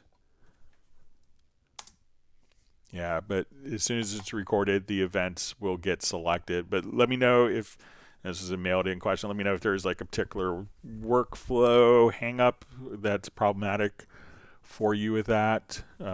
There is always a select none command, so if you wanted to incorporate that as a macro, you could do that as well.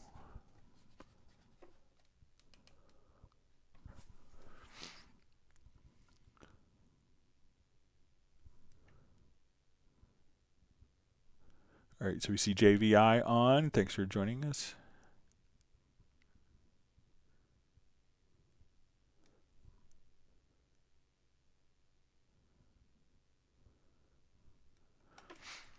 So we see from Tim K says, I could be wrong, but it seems to me the IC Pro app was sort of a replacement for the whole CMC controller set. All those little interfaces are now IC Pro plus a lot more capabilities. Yeah, so, you know, obviously there's people that want flexibility. So the Cubase IC Pro is just a controller app for iOS or Android devices. And, you know, what's great about it is, you know, obviously people would want to, if you have an iPad, to be able to trigger commands, transport, to do headphone mixes for people where the individual musicians can do their own headphone mixes using IC Pro. So we have a lot of studios utilizing it for that, so everyone could have their own particular headphone mix, and, you know, people could come in with a phone, just like what you see with like live sound consoles, but you could do that utilizing the Cubase control room. And then, you know, but to have that, so I mean, the CMCs were a popular range of smaller controllers, but obviously, you know, they could take a lot of space on a desk, and people want to utilize kind of and have the flexibility to design their own systems and what functions are being controlled, and that's what the IC Pro does so well.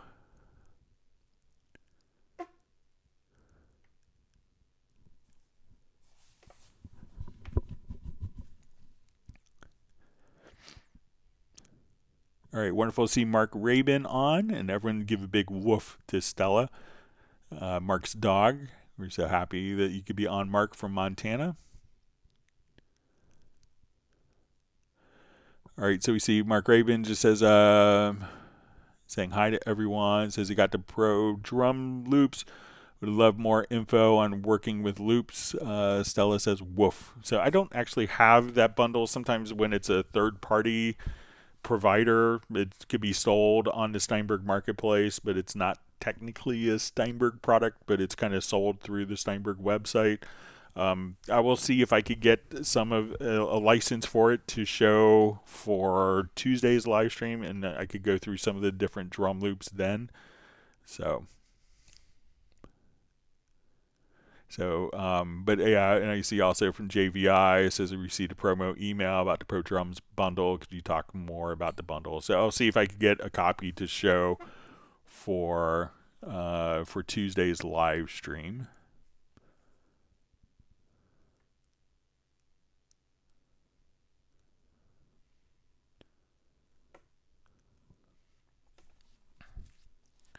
See, Miller Brown gave Stella a big woof. Mark Rabin's dog.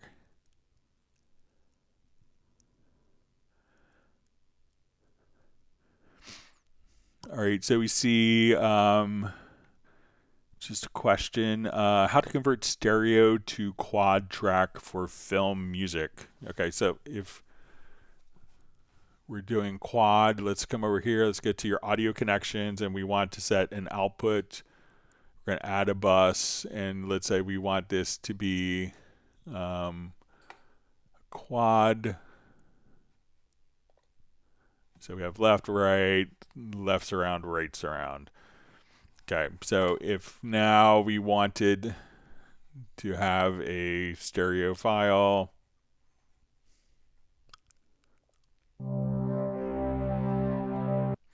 and you may not hear quad because we're only transmitting in stereo, but we would want to take this particular stereo file and its output, instead of the stereo out, we want to send it to our quadraphonic output. Now, once this is being routed to something beyond a stereo out like a quad or 5.1, 7.1, whatever multi-channel output configuration, that once we go into our channel editor, that when we go to the panner, we can now just take that source and pan it accordingly. So this probably won't make any audible sense, but so what you want to do is, obviously, when you go to your audio connections, we need to take the outputs here, send it to speakers 1, like left, right, left surround, right surround. So these physical outputs that are defined here will now be going out to the speaker. Once this track, whether it's mono, stereo, or quadraphonic, is routed to the quadraphonic output, you can now come over here into the panner for the channel. And as we adjust the panner, we can again just choose to come over here and pan as appropriate. And now as we do like our stereo track panning, so let's say we take this, and since it's not routed to anything we could hear, but we could see our stereo input, and then we can see the metering. So I'm in the front channels only, and now as I bring this down, we could see the metering here go now only to the rear channels, and we could pan to the left, to the right, or anywhere in between. So that's, and then as we would export, we would want to export. So if we've done automation here, so let's say, okay, we're exporting, we do our automation.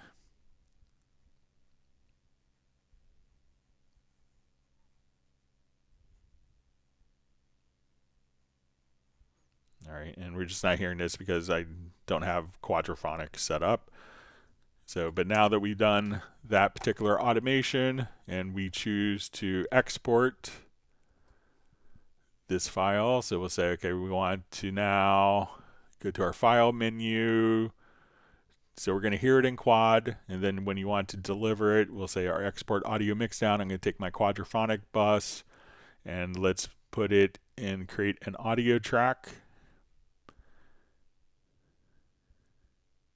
And I'm going to first come over here, so we'll set this part, and let's go to our export again. Now that I have the left and right locators set correctly, sorry about my operator error. So we'll create an audio track.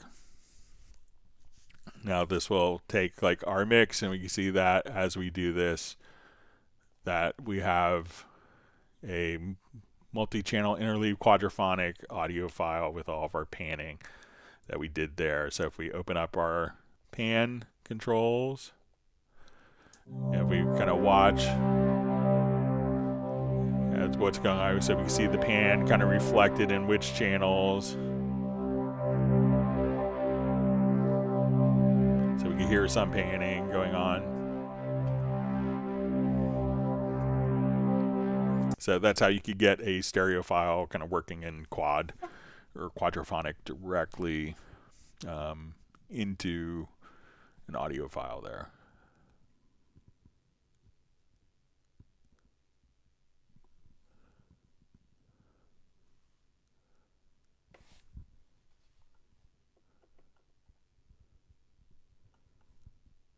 All right, you see Tim K says it was a very nice explanation of IC Pro, Greg. Thanks.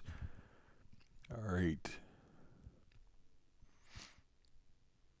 All right, so we see Mark Rabin is saying that Stella, his dog, is excited that we're on her car radio.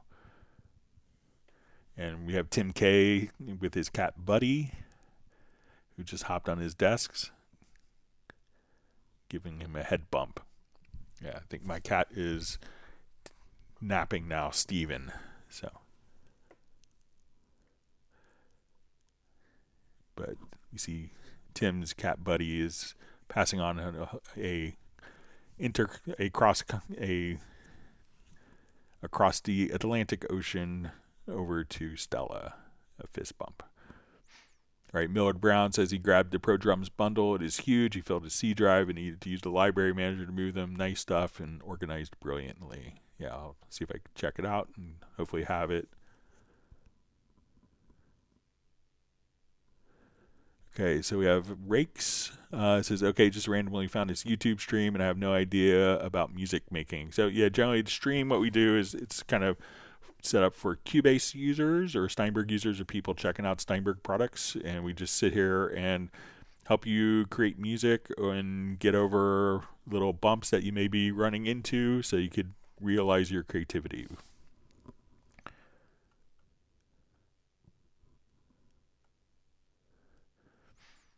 Yeah, and we see from Ray says he's gonna maybe catch a thing or two, and he has no music making program. So yeah, definitely check out Steinberg's Cubase.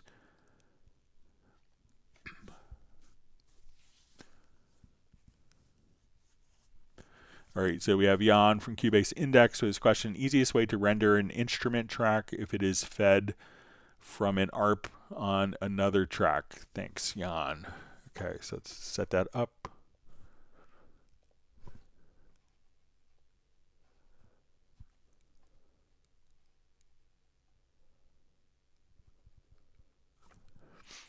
Okay, here I'll just.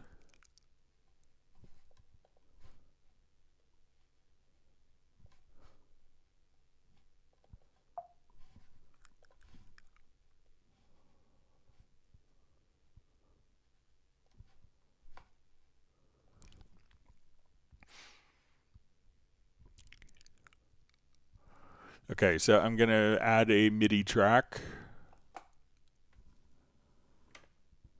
All right, and just make sure I read Jan's questions. Easiest way to render an instrument track if it's fed from an ARP on another track. Okay. All right, so let's say we have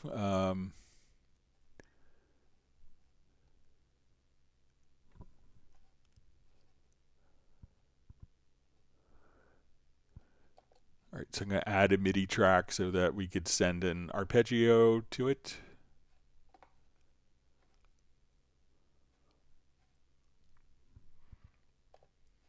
Okay, so we have a MIDI track here. I'm going to go to my MIDI sends. So I want this to, we'll do a quick, for the effect, we're going to do an arpeggio. So now I'm going to play this particular, I'm going to send MIDI to,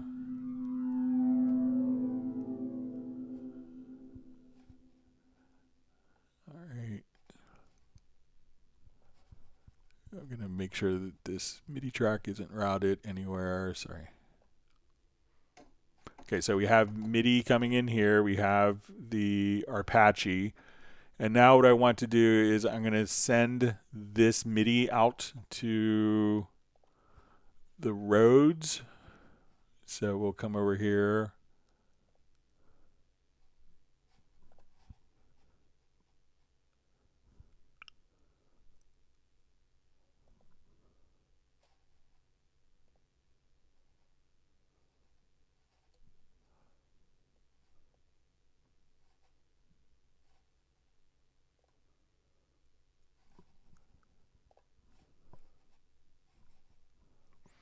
All right, so we'll come over here to our plugins.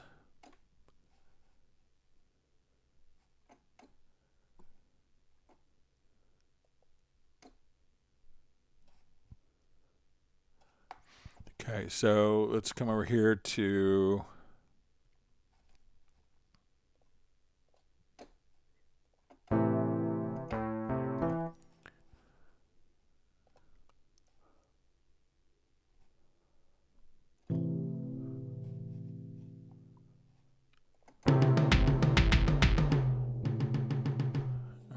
so let me just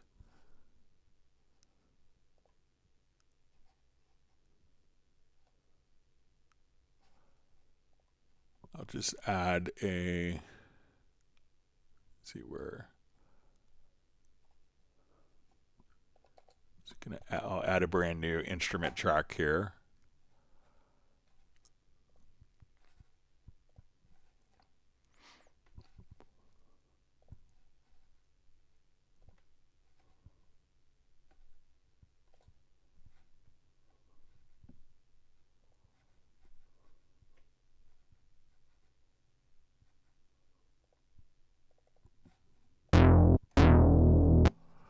Okay, so we're going to take this MIDI track through a send, and then we're going to send it out to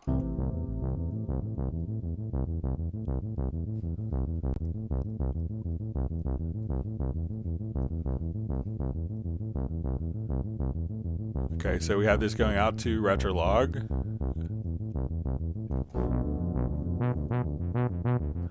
And then what we want to do is to now create an audio track, and Retrolog is going to be the input. I'm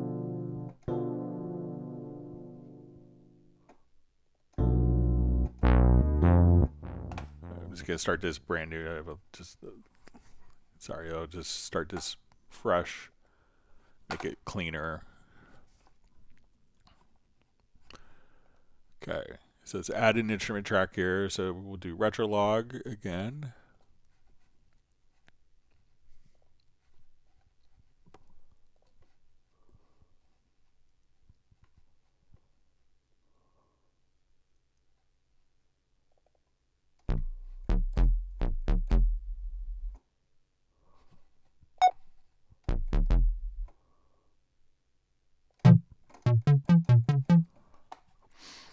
All right, let's take this MIDI track, and MIDI tracks will allow us to do like a send. So I'm going to now take, so we can use our MIDI send. So I'm going to turn this on, our MIDI send. Let's get the arpeggio, and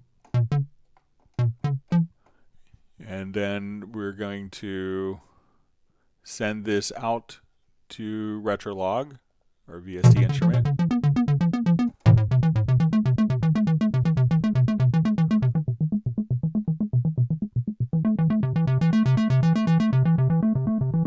And now what I want to do is take my audio track, and for our input, we want to have Retrolog as our input. And now as I would just hit record,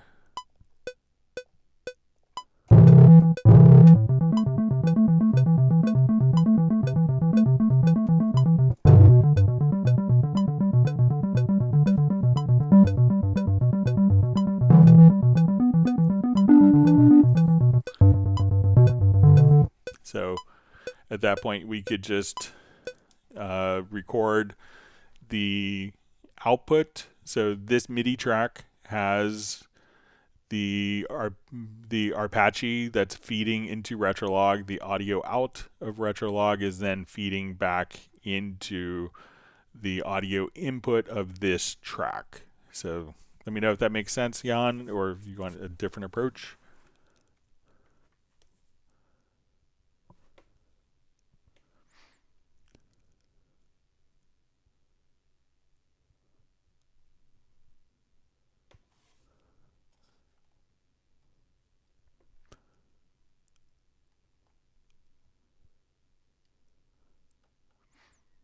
All right.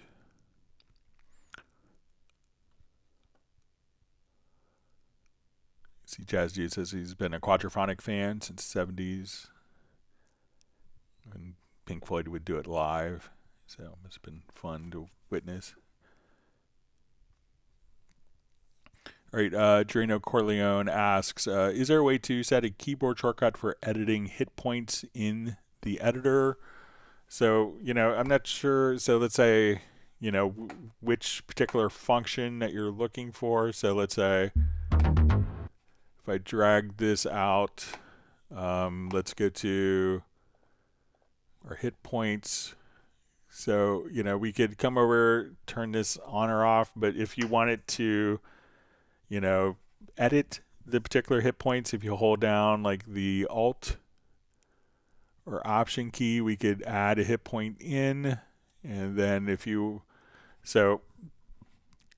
I'm not sure, usually when we're kind of setting the threshold of different things, it's not necessarily like keyboard shortcut related, so I'm not sure if you wanted to set that up, but if you wanted to convert like the hit points into markers, or if you wanted to, delete particular hit points. I think it's if you wanted to just, drop in hit points, but not necessarily a keyboard shortcut.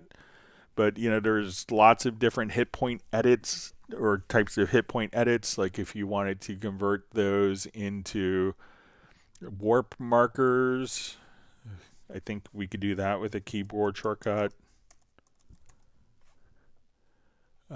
Create warp markers from hit points. So if I wanted to come over here and adjust that, so right now we don't have any warp markers, but let's go to my MIDI remote and we'll just come over here and say warp markers, type it in, do a search. So we'll create warp markers from the hit points and apply that to that button. So now when we double click, I could hit this button, and when we go into warp, like free warp, we could see our warp markers automatically created as a result of that. But let me know like what exact function you want to do with keyboard shortcuts for hit points. But a lot of times when people are editing hit points, they're trying to place it precisely or move it. It's generally, we could think of a keyboard shortcut as doing something like a binary on-off type of thing, as opposed to moving and adjusting values so much. But let me know if I'm kind of misunderstanding.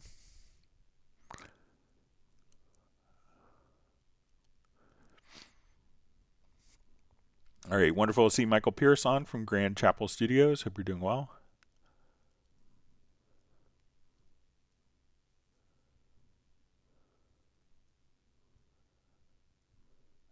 The Jazz Dude is showing off his Marantz quadrophonic receiver from the day.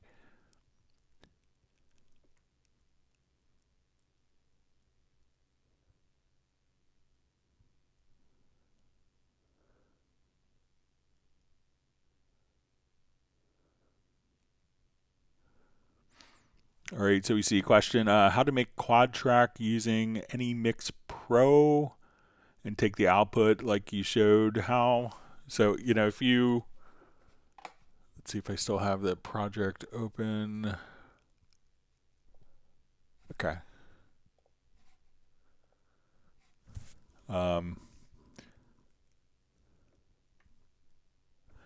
So, when we do this, like on this particular track, since it's a quad track, so let's say if we are here, so now when we come over here, we could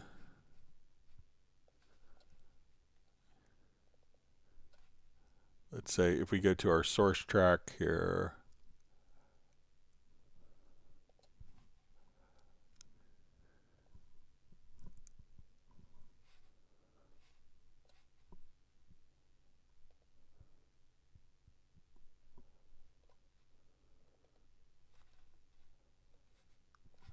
so I guess you could probably just come over here and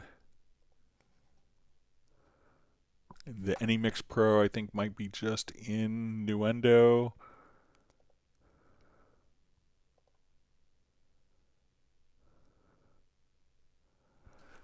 So let me just open up Nuendo quickly here.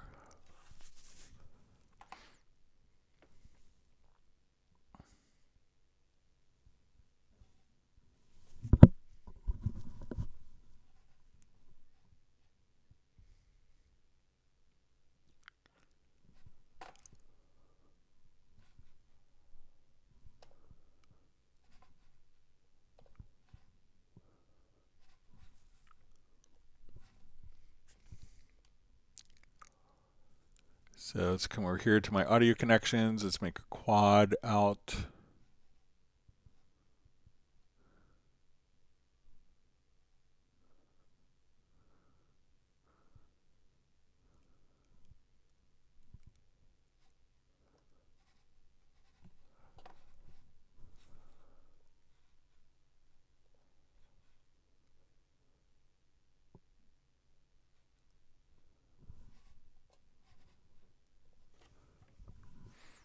Okay, so I'm going to route this particular track to the quad out.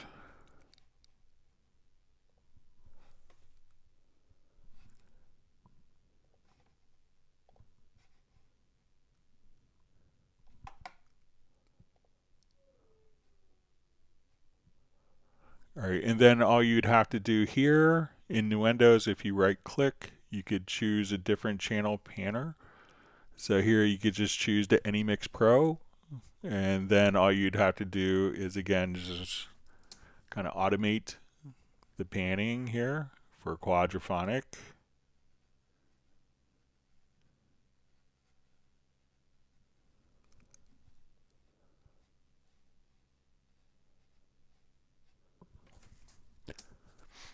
So, and then if you wanted to export, just like we did before,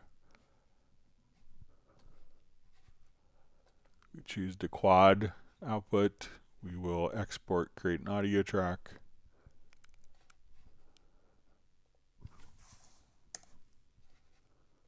Set my range. And then you could see the quad output. But on any of the tracks in Nuendo, you could right click and choose your different channel panners when you right click in the panner area. And then you could do kind of the same functionality with AnyMix Pro as well in Nuendo. So let me know if that makes sense.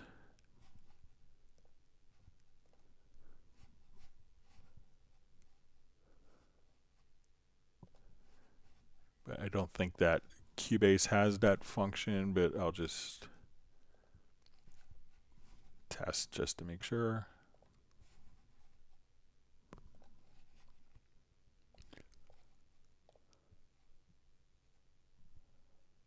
Yeah, so it's going to be kind of a Nuendo specific thing, but if you have AnyMix Pro, you probably seems like you're running Nuendo.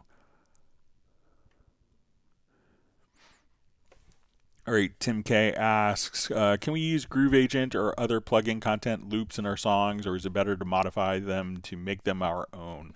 Some of the drum loops are perfect as is, but I don't want copyright issues. So any of the content that comes with your Steinberg products is free for you to use, so there's no conflict. Sometimes what does happen is someone will, get something. I've kind of been in the middle of some of these situations where someone will have a copyright strike because they used a drum loop, and someone else may have used a drum loop first and gotten a copyright on it, and sometimes the copyright strikes are kind of done by kind of like AI algorithms, and then sometimes you go, okay, you used the same loop I did, and that loop is free to use, and then it gets cleared. So, but all the content is free for you to use in your productions without any restrictions from Steinberg. So, if it's perfect, as you say, some of the drum loops are perfect as is, but so that's why they make them for you, so you could use them. So, a lot of programs don't necessarily do that, but all of our content is free and clear, free to use.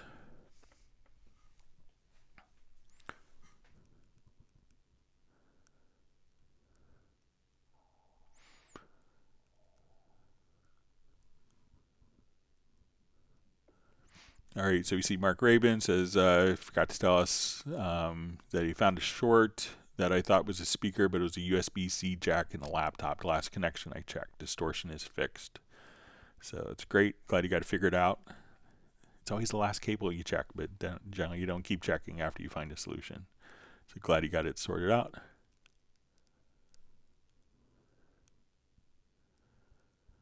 All right, so we have Forward Thinking sending a happy Friday from Wales. Thanks for joining us. Jazz Dude says he hates all USB ports. They're a disgrace to every engineer.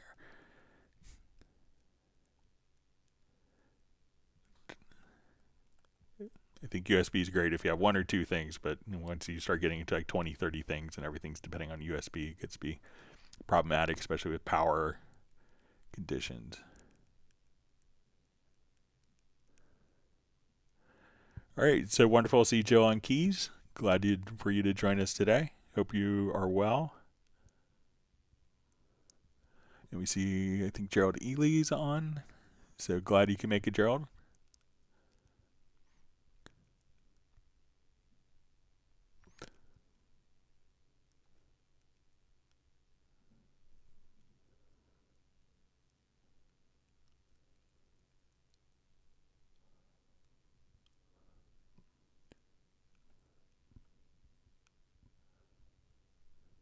All right, so we see Jan from Cubase Index says now he understands audio track was his tricks. So yeah. Okay, so thanks for the clarification. So Drano Corleone just says to turn the hit point editor on and off instead of using the button. So let's see if we can find a function for that.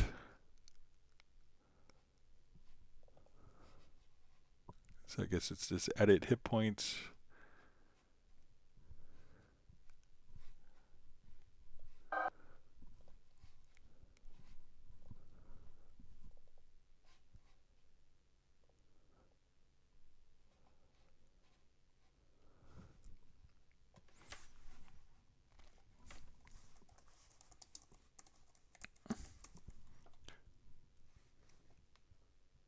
So I don't know if there's one. We'll take a look.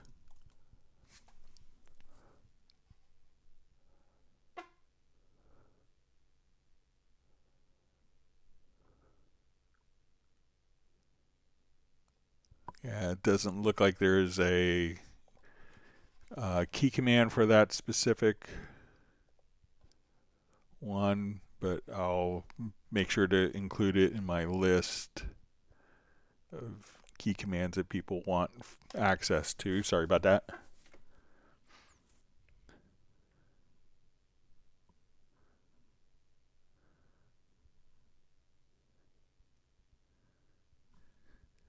See, Tim K says his cat Buddy came back to pass on some love to my cat Steven. All right. All right, so we have Jay from Seattle joining us. It's just saying hey to everyone. Thanks for joining us. I always love going to Seattle, one of my favorite cities.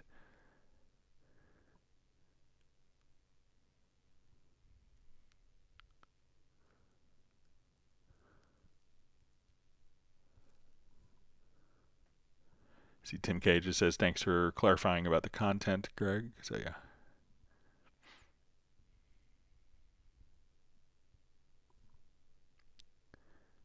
All right, you see Jazz Dude just saying the AI crazies complaining when people made a sawtooth sweep with cutoff frequency. That's how stupid this copyright thing is. Yeah, so it's kind of in the 80s. Everyone thought everyone was sampling Phil Collins drums like he was the only one to figure out how to put a gated reverb on. So, all right, let me jump back to some other questions that were sent in.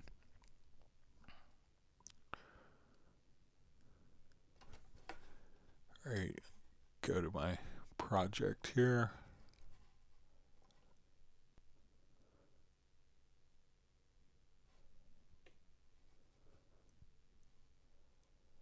All right, so next question, and this is kind of a follow-up from last week's question.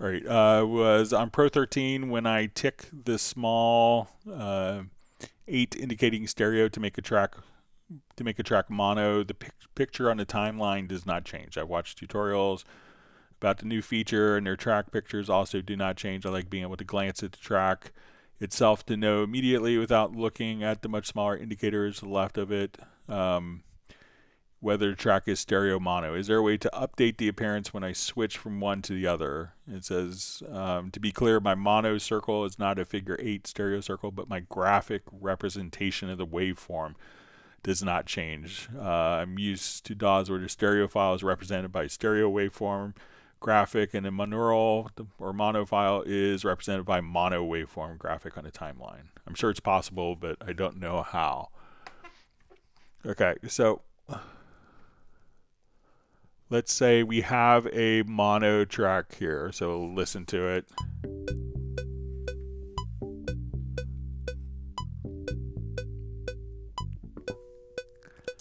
Okay, so we have a mono file, and then what we have is the ability of, and this came in 13, which is a long-standing feature request, was the ability to make this track mono or stereo. So when we see one little circle here, that's a mono track.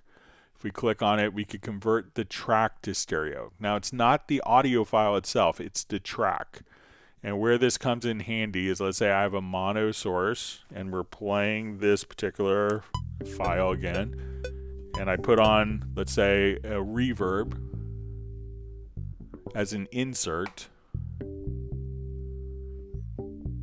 or let's do like maybe a stereo delay, make it really obvious. When you do a stereo delay,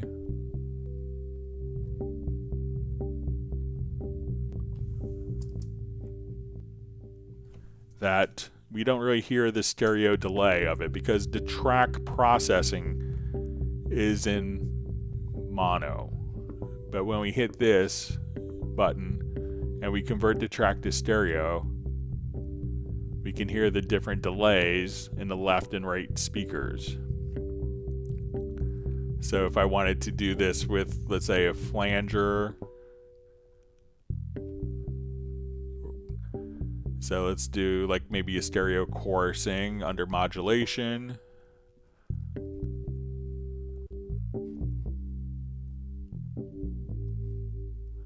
That we could hear this effect now in stereo. I'll just make it a little louder here. And then if we click on this track to be mono, you're going to hear kind of the stereo aspect of the channel processing go to mono. So it's kind of focused in the center of the panning, and now stereo. So again, the intention is not to change the actual audio file itself where that's doing it. It's the channel is doing the processing. So whether when we put inserts on this track, if it's going to be doing it as a mono channel or a stereo channel. So again, it's the track that the processing is changing and not necessarily the audio file itself.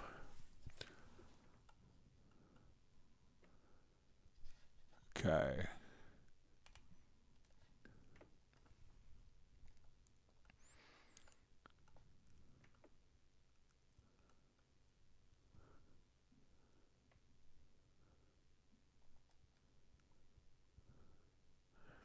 All right, so we see Tim Weinheimer wants people to hit the like button. Always helps a lot.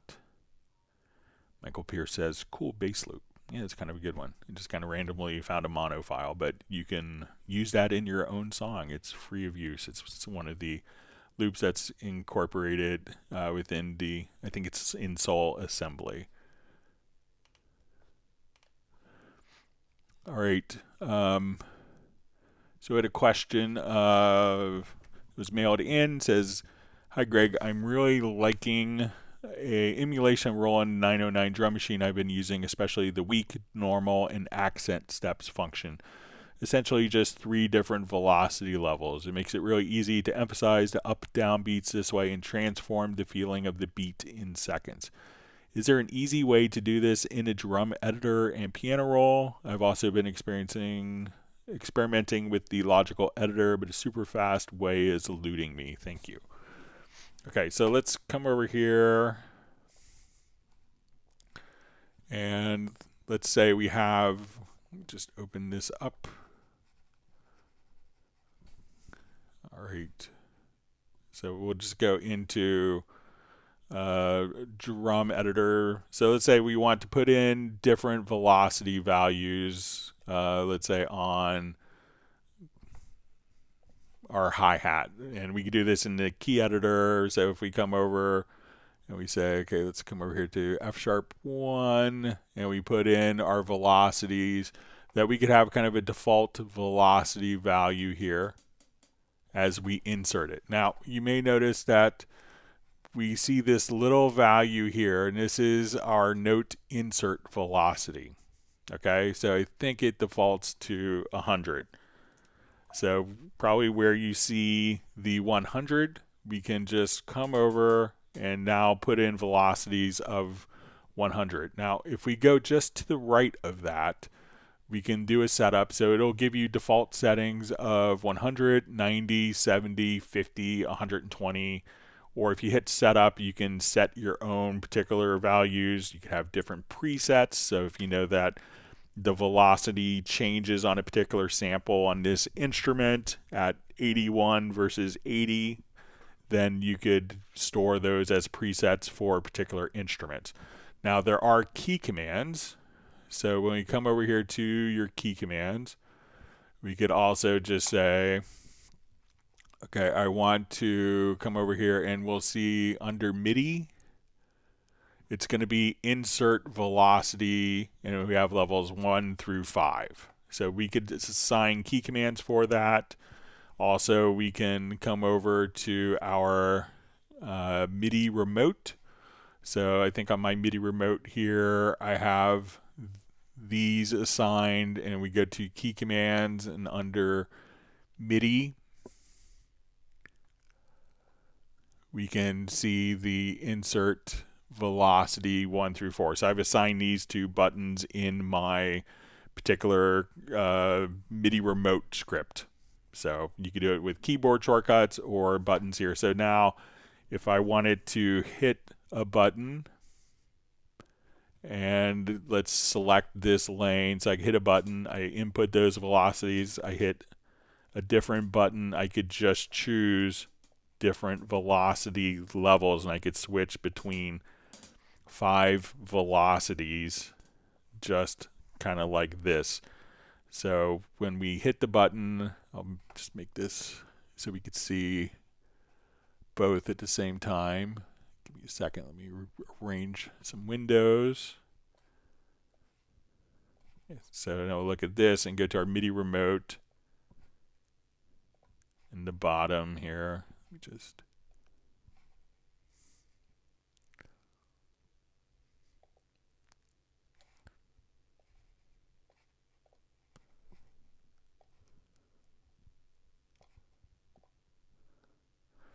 so as I draw in notes, I'll just come over here. Let me just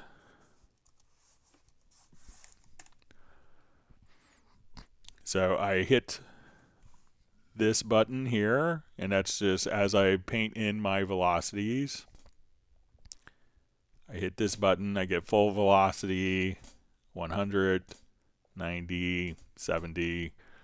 So that way we could put in whatever velocity value exactly that you want. Now if you wanted to do this not like kind of drawing it in with a mouse, so again, just look for, you'll probably just see a value that says 100 here by default, and then you could set those. Now if you need it to record in with specific velocities, there's another method of doing this that we could use, the input transformer. So I'm going to come over here and we'll open up, I'm going to put, so you may notice that you have this input transformer.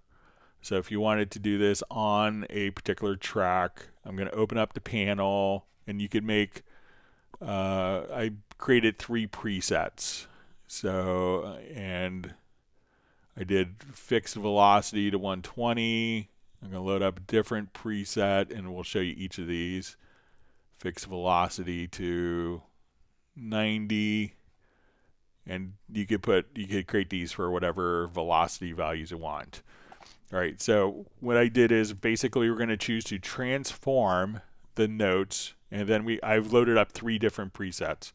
So when we select this, every time that we play a note, the velocity, so we're going to say we're going to take incoming notes and we're going to fix the velocity to 120. When I have this one active, it's going to fix the velocity, and we're just going to change this value to 90, and we could save these as presets. And if you want, I'm happy, if you want to email me, I could share these presets. This third preset, you can make it in just a couple of seconds. This third one will do input to 70. So as I'm recording, let's say a particular event here, so let me just double click. So I'm going to, so I have all 3 active. So as I go and record in,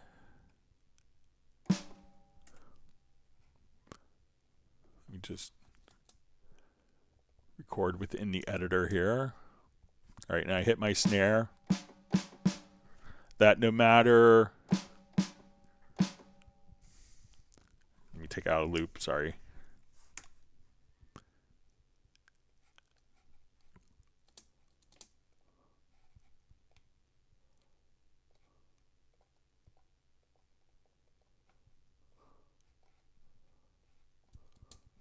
All right, so I'm going to hit record. So now I'm going to hit the snare and let me just get this so we can see. Okay, so right now, as I'm recording, it's going to record at my velocity of 70. If I turn this off, now it's going to record velocity of 90. If I just bypass that, now it's 120. Now it's back to 90, back to 70, to 90, to 120. So this is another method if you wanted to perform and have your velocities set to predetermined amounts as you record. So you could set up kind of the input transformer, and again, just to look at those, we want to transform notes, and we want the velocity to set to fixed value of 70, 90, 110, 120. It could be any number that you want, but that way you could get kind of different accents automatically written into your MIDI file for you.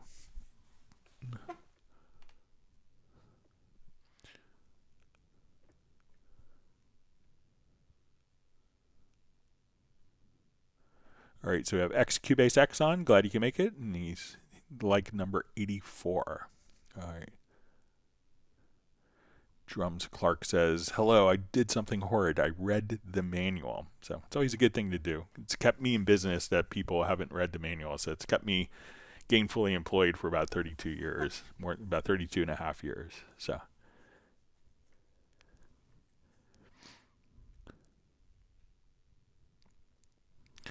He said he is wanting to have a recording I played on to playing time at about 111 BPM, so one thing led to another. So it's from Drums Clark. All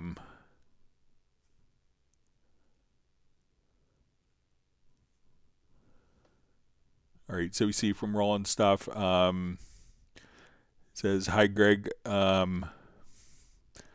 Could you please give a brief overview of MIDI remotes and their uses? I see some have keys as well as faders and rotary controls. Without going price crazy, I'd like to buy wisely. Thanks. So, with MIDI controllers, so I guess this is more on the MIDI controllers themselves. So, figure out, so when you have a MIDI controller, obviously you have keys. If you are a piano player, like a very traditional piano player, some may want to have, there's different styles of keys. Some may be weighted like a piano, and those generally come in 88 key controllers. Other ones will have what's often called synth action, and those will have different feels, lighter feels like a synthesizer or an electronic piano keyboard. So it could be that and sometimes people could be very particular about which feel they like. So with controllers, I always say, if your primary instrument is keyboard, that you should, get a key bed that you're comfortable with. Because sometimes it can be hard doing synth lead stuff on a piano keyboard, like a weighted piano action, and vice versa. Sometimes people don't feel that they could get a true piano feel from a synth action. So a lot of controllers will give you transport knobs. So you could start, stop, rewind, fast forward, record, in and out using buttons on a controller. Others will allow you to have faders so that we could control parameters. So that when you open up a plugin, that you could say, I want to control these parameters anytime I move this knob. So if you want the ability to control software instruments. You want the ability to kind of edit. So if you open up a synthesizer instrument like Retrolog and you want knobs to be able to adjust these parameters as you play, then having additional knobs will allow you to do that. So knobs can be good, like a bank of knobs can be good to utilize to control synthesizer parameters. If you want it to control something like the mixer, so if you're here and you want to, have something that's a physical control so that you can move faders up and down as you mix, if you come from a more traditional mixing background where people want faders and they have one sound associated with fader, they want it louder, they move it up, they want it softer, they move it down, that you could use faders for your controller to control the mixer.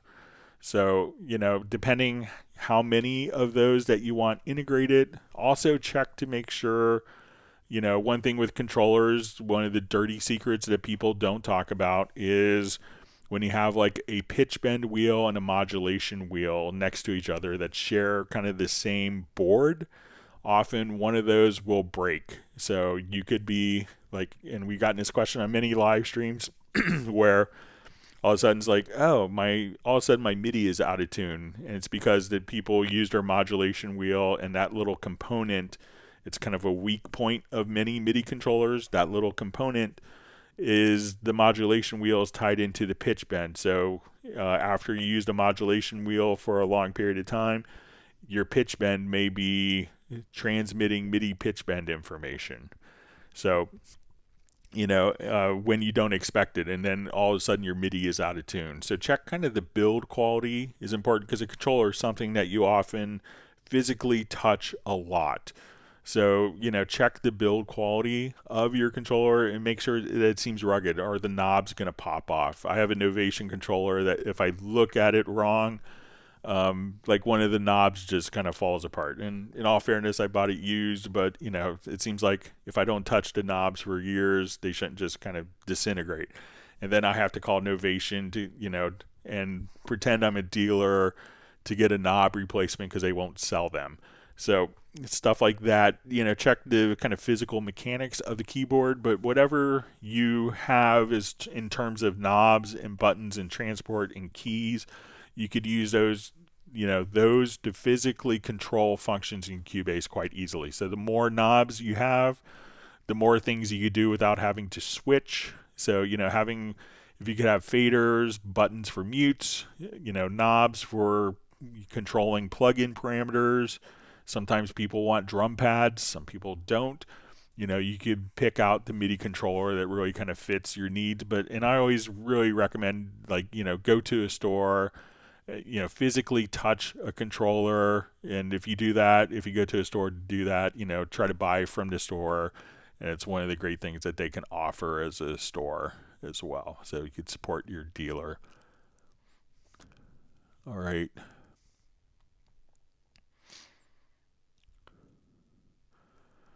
All right, so we see from Drums Clark says M Audio Oxygen will not work with newer versions of Cubase. All the presets in M Audio Oxygen will not work with Cubase. I had one, impossible. So, as long as it's transmitting MIDI into Cubase, a lot of the controllers will, anything that's transmitting MIDI through your computer's operating system, Cubase can use. Like I had the very, very first M Audio Oxygen, and it just wasn't supported anymore by Windows or Mac OS. Just the drivers in the very first generation, I think, were at a point where they're at end of life and not going to be working in contemporary operating systems. And that's not a Cubase function. That's the driver for the M Audio Oxygen was kind of discontinued and wasn't developed further. So it's like one of the few things I actually gave to of studio equipment that I passed on to Goodwill for someone else maybe to use.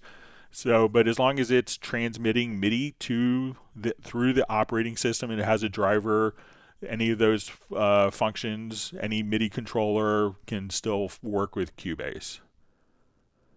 All right.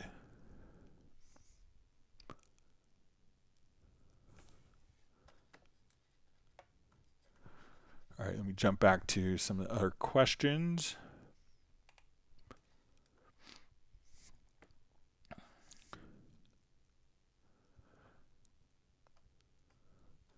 All right, so a question mailed in. Greg, how do I get Cubase 13 to look more like older versions of Cubase, especially the transport?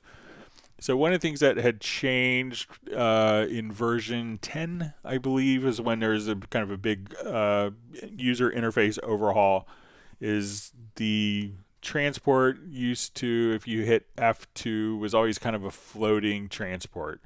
And it was kind of in the way a lot of times when you're editing. So I always found that I would be constantly, if I'm editing, moving the transport in and out of the way because it was always floating. So with version 10, I believe, is when it changed to being the transport is kind of could be fixed to the bottom. And as we wanted to do this, we wanted to kind of spread it out so it wouldn't be as tall, because it wasn't going to be a floating design. It could be fixed here.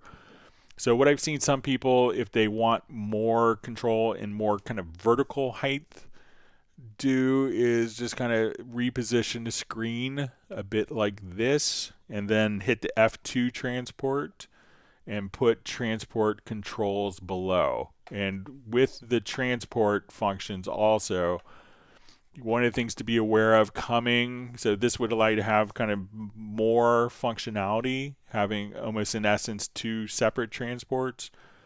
But if you wanted the capability, sometimes people may say like, oh, I don't see the rewind and fast forward keys like I used to in the previous transport. Some of these controls can be revealed or kind of hidden to be optimized for use.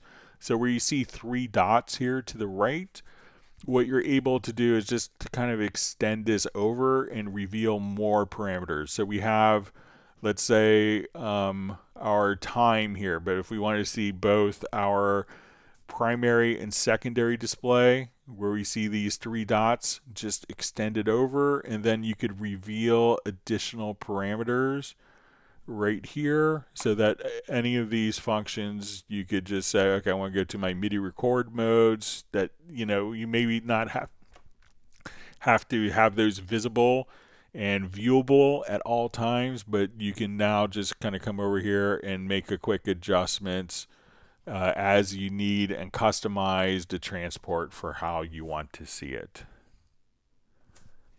All right. Jump back to live questions here.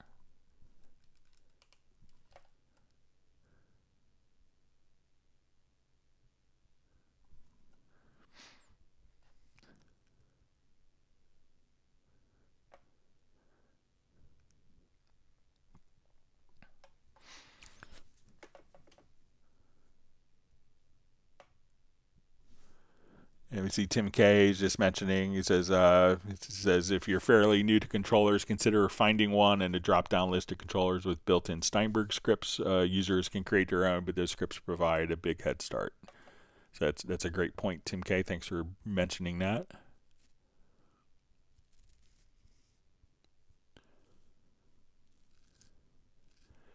Okay, so you see Tim Weinheimer just mentioning, he says he has Arturia controllers. You have to make sure the modulation comes back to 0. It doesn't have a spring to bring it back to 0 like my older Roland keyboards. I love the Arturia controller Mark II and above. Yeah, so some people, that's another thing to consider, like Chord on their keyboards, they have like a joystick that's kind of a combination pitch bend and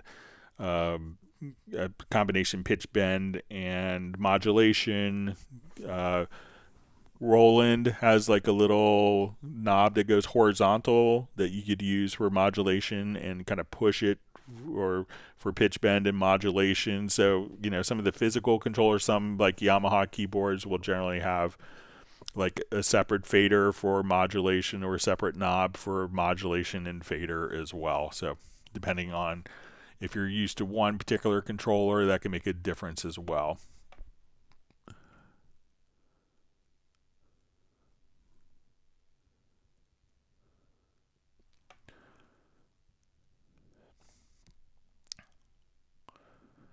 All right, so we see Jay from Secret Studios asks, says, Greg, now experimenting with multi-channel VSTI, went to render an instrument the other day, but only rendered instrument master out. Which Cubase preference setting renders all channels of the instrument? Okay. So let's take a look.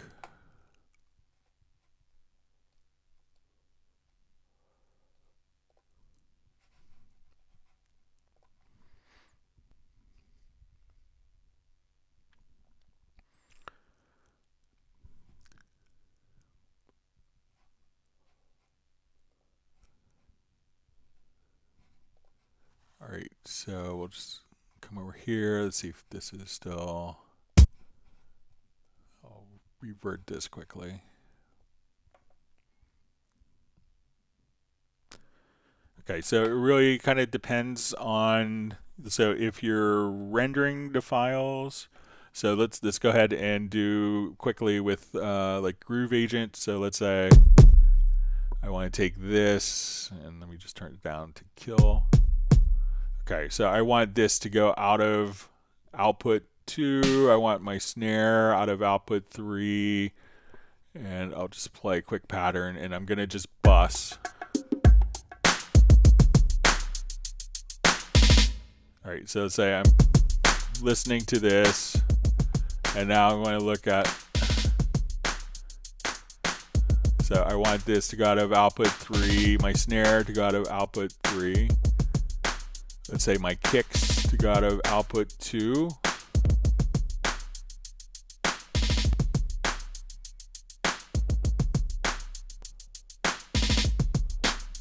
And let's say I want this snare to go out of output 3. And I want this hi-hat to go out of output 4. So I'm going to drag this particular pattern over. So let's say as we're playing. So I drag this pattern to my project window. So these patterns, this pattern is triggering, or these sounds here are now triggering multiple outputs. So when we go to look at it in the instrument, sorry, let me just, so we listen to our drums here. So we can see that we have hi-hats, snares, let's say our hi-hats here and our kicks. So what I want to do now is, as we go to our edit to render in place,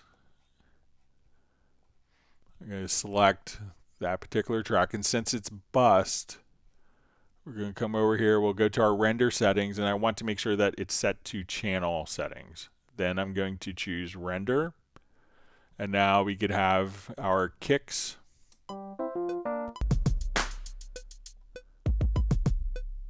and now we could listen to just our hi-hats are now rendered independently, and our snares. So if we want to listen to these all together as our renders, you can do it just like that.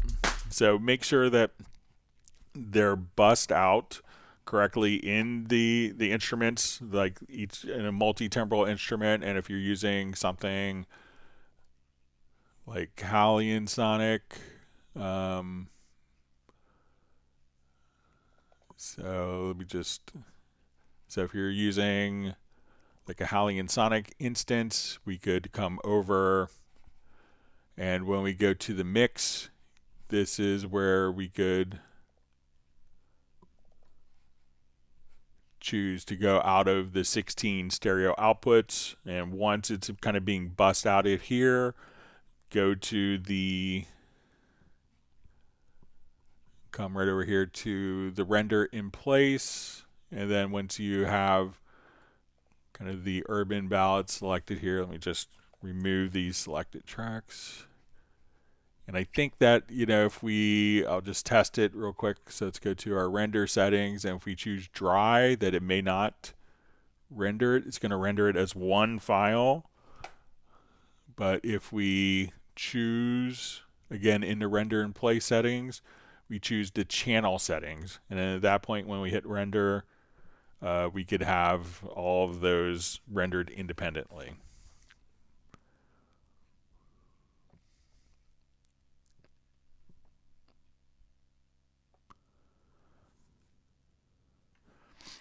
see, Rolling Stuff just says, thanks, Greg. That was helpful about the MIDI controllers. They do have very old M-Audio one, but it doesn't seem to have the functionality of what I'm seeing you use in the live stream.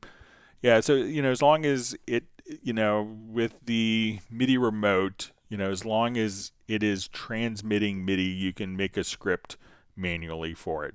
Some of them will have scripts built in, some will allow you to, but as long as it's transmitting MIDI, you can, work it, you can have it work with Cubase very easily. Jazz Dude says he has an Axiom 61. It's 10 years old. All right. So Dynamic Spark just says Greg Jam. Hi, Greg. So thanks for joining us today.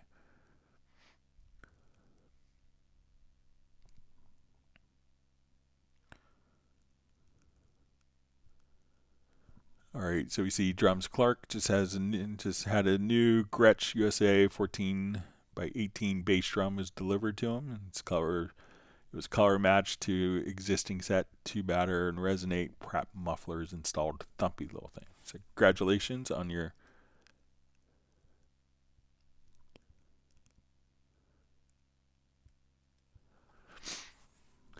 All right, so we see Jay from Secret Studios. Greg says, Greg, I set up Arturia Keylab the other day. It has 2 I/O modes, MIDI and MCU Huey. I was confused for a while. It's not seen it before. Are controllers ever utilized in the inspector? So yeah, you could definitely, utilize controllers in the inspector. So anything that if you wanted to, quickly, let's say if I have this set for focus quick controls and I have a particular track selected, here I could just say, let's pick up for MIDI remote mapping. And, right now I can move a particular knob and fader, and then I could just say apply the mapping. And now this is controlling this. And this is kind of the beauty of the MIDI remotes. Like if I just had these set up for, I want to control my panning, I could just right click and pick up for MIDI remote mapping. So I could just come right over here again to this parameter, pick up for MIDI remote mapping, move, click apply, and now I could just quickly assign those particular things. Now some controllers will, like if you wanted to, a popular, control surface protocol, and it is a bit old, it's probably almost 25 years old, is the Mackie control protocol. It's widely used. It's not the most sophisticated protocol, but it is widely used. It's a way for kind of many controller companies to interface with a particular, with many DAW companies. It's not, and there's slight variations on its implementation, so be aware of that. So that's a common way of kind of like driving often mixers. But to like a Mackie control protocol may not be so useful for, controlling soft synthesizers. So if you wanted to control parameters in Pad Shop or Retrolog. So if your controller has the ability to use a Mackie controller, that's fine. And you could use that for mixing mode. And then when you hit the MIDI, you could go into the MIDI control, and that could be utilized for controlling like your 8 quick controls and other parameters of software synthesizers. So when you hit a button, that's basically switching what mode that the MIDI controller is actually functioning as. So.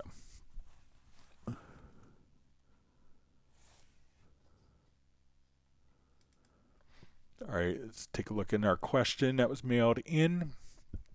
Thanks for all the great questions.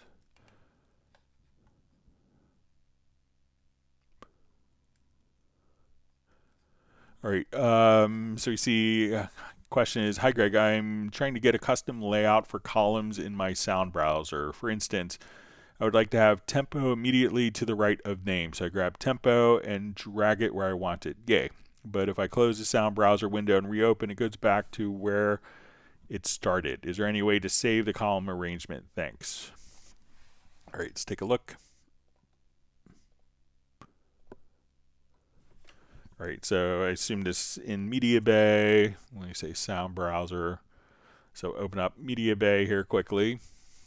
Okay, so let's say, so when we look at Media Bay is going to allow us to look for, and kind of surgically find different elements in our project. So we could choose whether we want these to be all of our media files, such as audio, MIDI files, MIDI loops, pattern banks, which we could think of as the beat designer presets, track presets, plugin presets, effects chain, channel strip, video files, projects. So we could kind of search for all these functions. And we have, we could say, okay, let's get to our logical, and we could also have an attribute editor here. So what Media Bay is going to allow us to do, you can say, okay, I'm looking for like a synth bass sound. So okay, let's go to bass.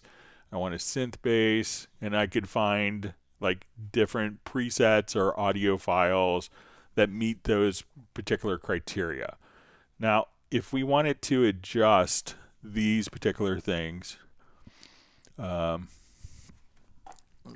could adjust these columns. So if we click here, we could see at the top for our attributes, we could switch our columns here. But let's say we wanted to go to, and in this case, you wanted the tempo to be just to the right of the name. So I'm going to move the rating column over here so that the tempo is just set directly to the right of the name like this.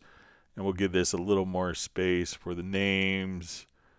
So it's maybe a little cleaner to read. So let's say we have this set up.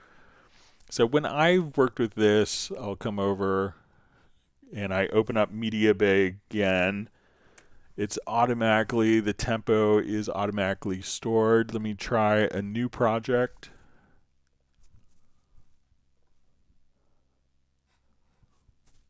And we'll open up Media Bay again. That my tempo here is persisting. So it seems like when I move it those particular settings are sticking. So, and I think this is from Millard. But if, let me know if I did something in a different manner than you did. But it seems like once I make those particular changes, that those changes are sticking for me even in brand new projects and even when I restarted Cubase. So, but let me know if I'm doing anything differently in my workflow. Great.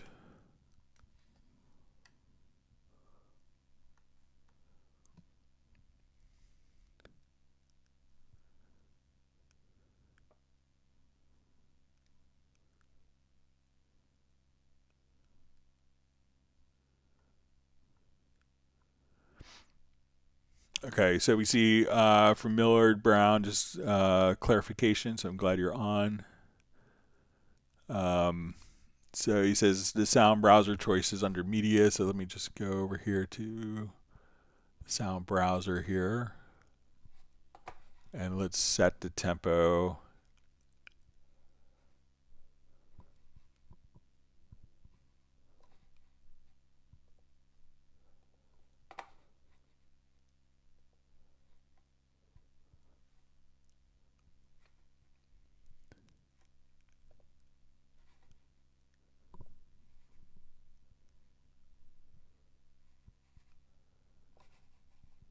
Okay, so let me see if, come here, so I move the rating over.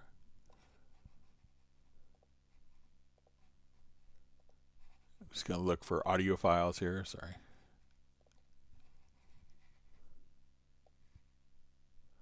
All right, so I'm going to move tempo over here. Just to the right of name.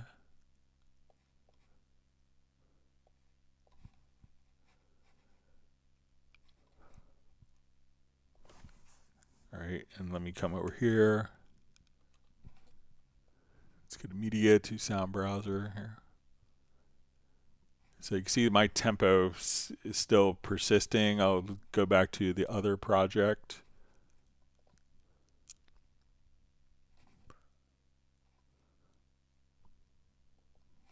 That we were in. So let's come here. Let's activate.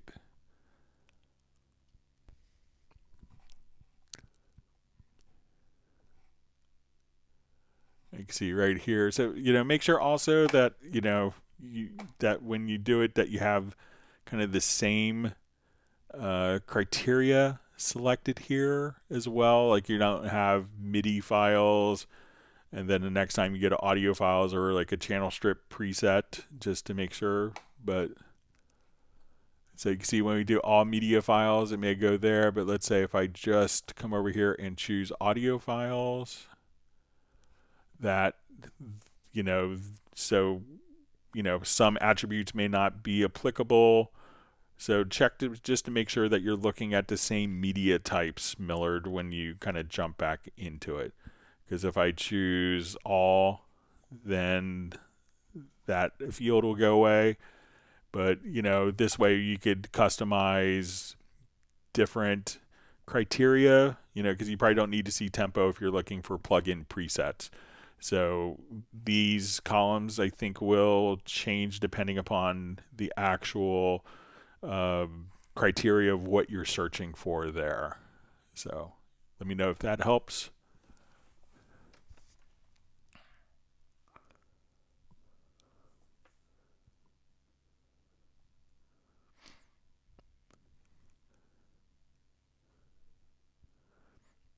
All right, so we see Michael Pierce sent an email. Let's see if we could find it.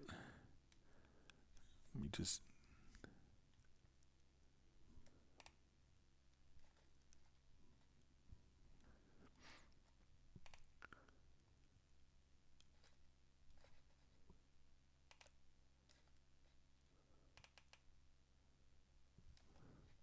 Okay, so Michael Pierce had sent a question where he was doing rendering. And as he was rendering a piano audio recording and doing a render in place, that it was coming out blank, and I sent via email, told him maybe to try to make sure it wasn't record enabled. So you see kind of his response says it sort of worked. In fact, the plot thickened. It's a British mystery now. And this may be easy for you to answer. It says when I selected the 2 piano tracks, disabled, record enabled, it absolutely bounced them down, and that was great, but the weird behavior continues. I selected a bunch of tracks to render in place. You can see them selected here. And for some reason, some of them grayed out when it comes to record enabled. The ones that aren't all failed, which I kind of expected. I always forget this. The ones which are grayed out worked. So I'm willing to submit my idiocy. Why are some grayed out, some not? And how can I disable, record, enable all tracks? I may chuck that in for the live stream. So if we have a number of tracks that are record enabled, so let's say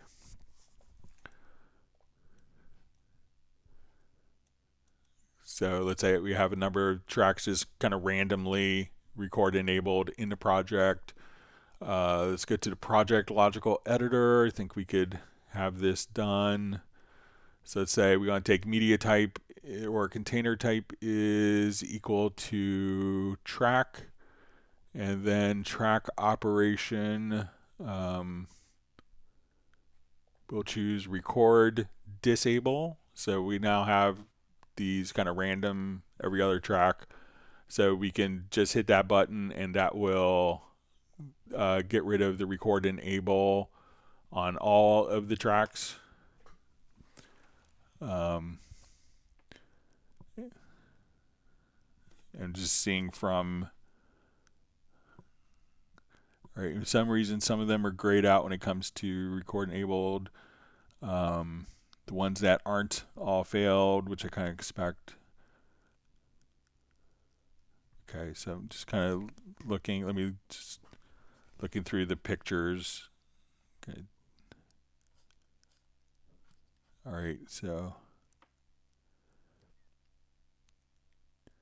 let me know, and if you see some that are kind of grayed out, and it could be that when we do a render in place, one other thing, if it's like, if you're noticing that they become white or kind of grayed out, it could be, so when we get to render settings, so, be cognizant or aware of that you may have events and tracks selected.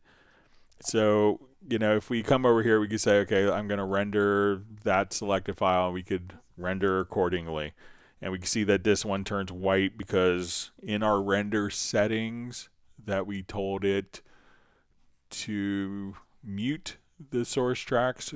So if we have an event, there's slightly different functions depending on if an event is selected or the track is selected. So if I have the event selected here, and this is kind of a subtle distinction that can make a difference, I can mute the source tracks or keep the source tracks unchanged. So now when we come over here, we say render, this will turn white because we told it to mute.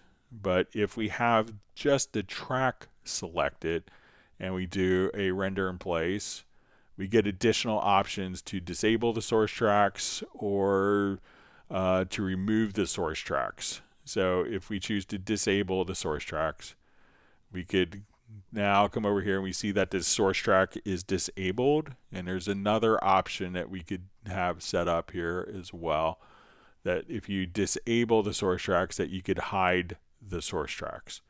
So now we've rendered the track and we go to the visibility, we can see that that other track was just hidden from view. So be aware, and that you could have different settings and different behaviors if an event or a track is selected. So if you have events and tracks selected, you may have kind of mixed behaviors with that. All right.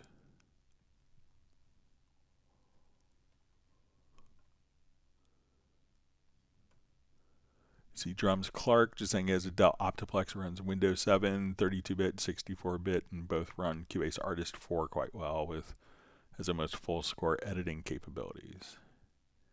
Yeah, sometimes there's some workhorse computers that just kind of keep plugging away. I have an old like i7 laptop with 16 gigs of RAM that I've had for like 12 years. It's just still working like a powerhouse and still delivers way more than it should. It's lasted way longer than it should. So some computers are just great like that. So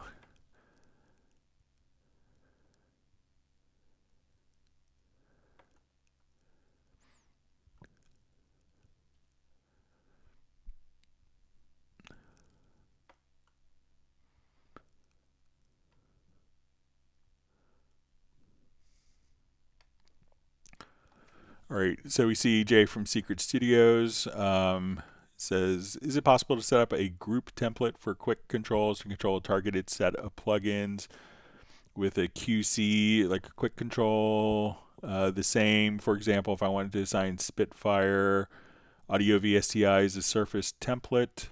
So a lot of times what you could do, with plugins, so let's say if I'm here, all right, so if we have your control surface set up for focus quick controls. All right, so I'll do new project here. So now my faders or my knobs here are set up for quick controls. So I have quick controls 1 through 8. I'm going to open up, let's say, a retro log. And let's open up a pad shop.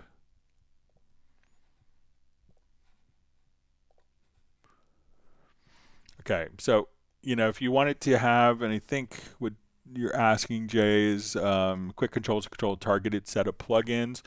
So where we see this little, when you open up in any instrument, you'll see this little QC in the upper right-hand corner. So here you could say, I want this quick control, and there's a learn function.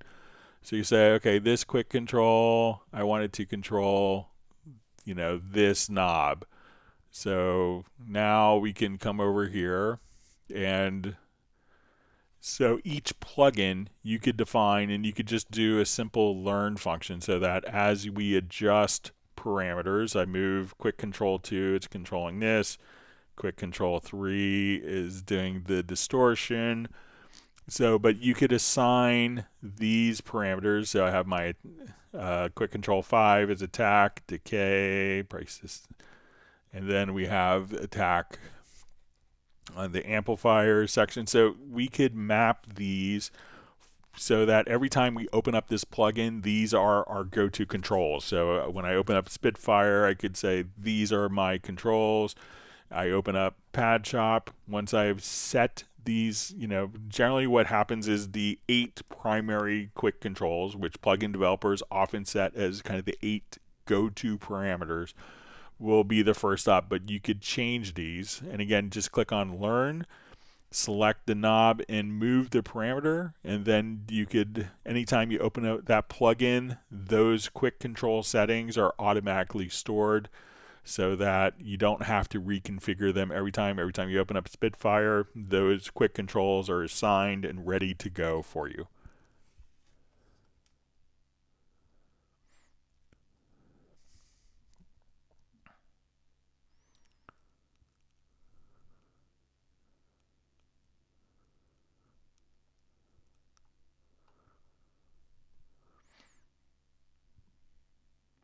Drums, Clark says he has a Sony Vaio for Vista, which still works with Firewire. So yeah, I kind of miss Firewire stuff. I wish it was more widely available. It's a lot of great technology got kind of just thrown away.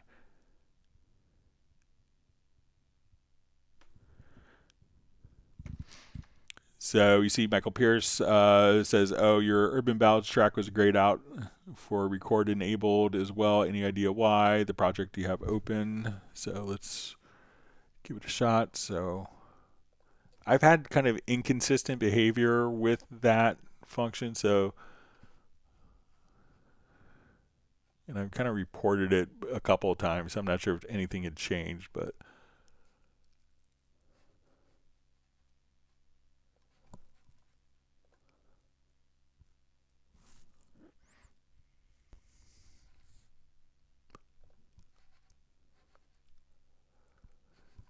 okay, so let's say I have, I'll just copy a pattern over so we have something to.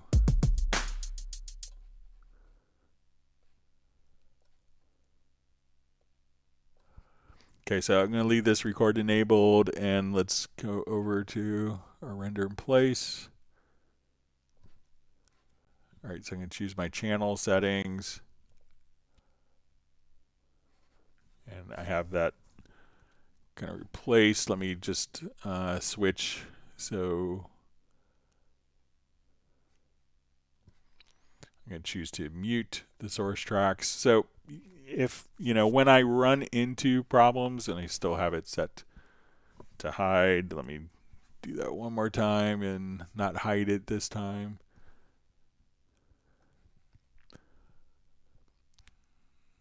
So, when I've run into, and it's happened to me on many live streams if you watch, that sometimes when something is record enabled, that it will, and let me just see if I have no bus set as an input.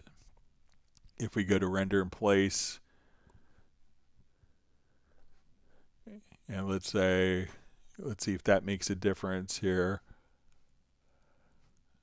So when it's come up blank for me a lot of times is when I have a track record enabled. I haven't been able to fully isolate it. I'm not sure if it was resolved in like later versions. So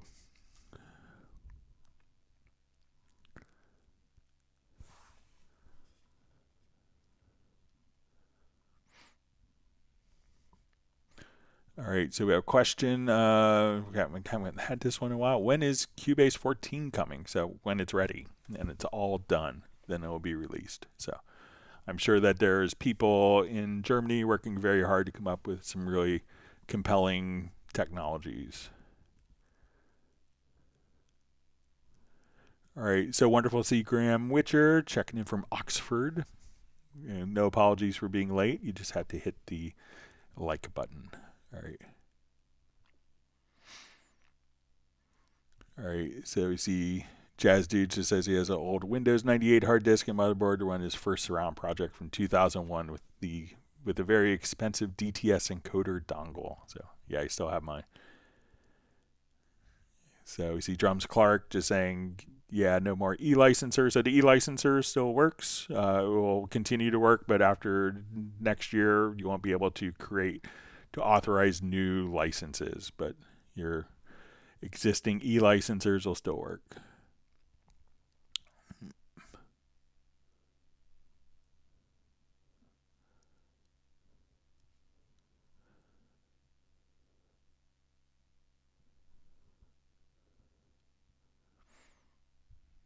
All right, just reading through comments.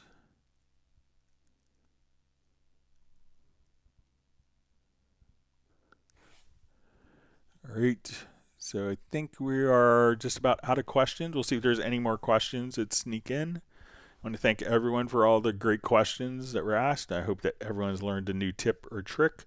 We will be back on Tuesday for the next live stream starting at 1 p.m. U.S. Eastern Time. So I believe that in Central Europe it's 7 p.m. and 6 p.m. in London, 10 a.m. in Pacific Coast of the United States, California time, West Coast. But we'll see if there's any more questions.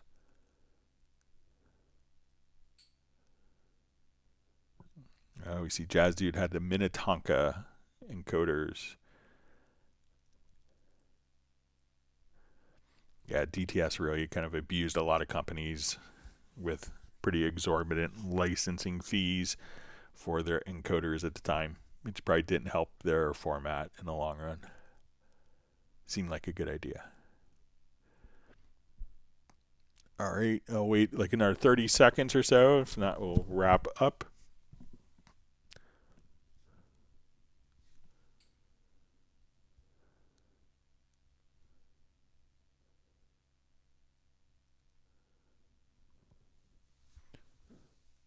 See, Jazz Dude says, well, Nuendo 4.5, there was a free encoder plugin. So I think that there was Dolby, there was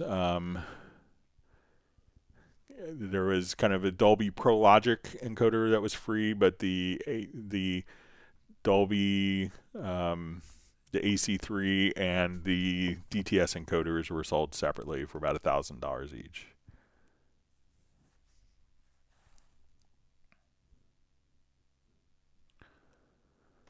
All right, so we see from Asa Wiggins a quick question. Hey Greg, I have trouble transferring my Cubase profile to another computer. When I load the profile in a profile manager, it's none of my settings transfer. It defaults everything out.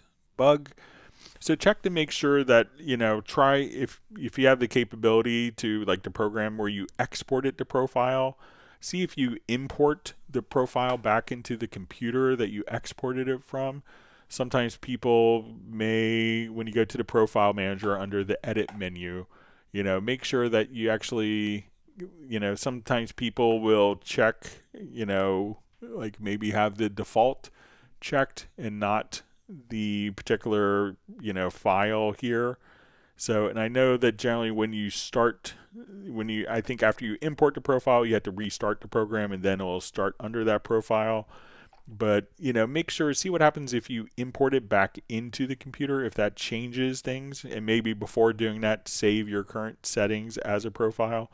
But sometimes I've seen people export the default profile and then import it, and it's like, oh, nothing changed because they exported the wrong one because they just had the wrong one checked. So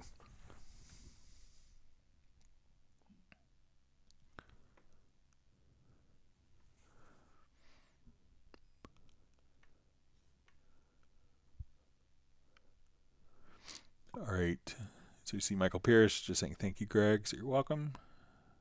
See Drums Clark says he has a Cubase Artist 4 DVD in a box. Yeah, I think I have still hard copies of most installers in my little Steinberg museum. All right, so we see Jay for Secret Studio says, Greg, thank you for your endless patience. You mentioned focus quick controls as I'm getting into controllers. What is focus mode? Sorry, embarrassed to even ask. So, any controller that has 8 knobs can be configured. Now, to work with Focus Quick Controls. So the Focus Quick Controls work with the MIDI remote. And what the Focus Quick Controllers are going to allow us to do is if we have an audio track selected and we come over here to our Quick Controls, and let's go to our presets. So now I have an audio track selected, and my audio track is the active window. So my quick controls are controlling my fader. So as I move, I'm moving the fader with quick control 1. I move quick control 2, that's my pan. I could turn on and off my low cut filter. So these are, so when a focus quick control is kind of context sensitive. So as I adjust the parameters here, now as I go to a plugin, so let's come over here to our VST bass amp, and now this is the active window. Instead of those functions being stuck on the channel, these functions are now controlling the parameters on the plugin because this is the active window. If I make this the active window, focus controller, and again, you don't have to have any special functionality in your controller as long as it spits out MIDI CCs. We could do this, but the focus quick controls allow you to navigate between what is the active selected Windows control, so I don't have to have different parameters or different physical controls here. And when I come over here, now I could adjust the parameters because this is the active and selected window. So that's what focus quick controls allow you to do.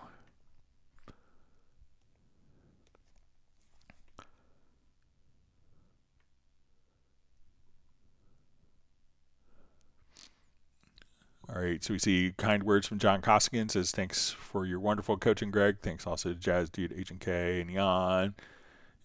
New ideas for him today. All right, Tim K says, always grateful for the knowledge and fellowship here. Thanks, Greg. Thanks, everybody. Until next time, let's get creative. Sounds good.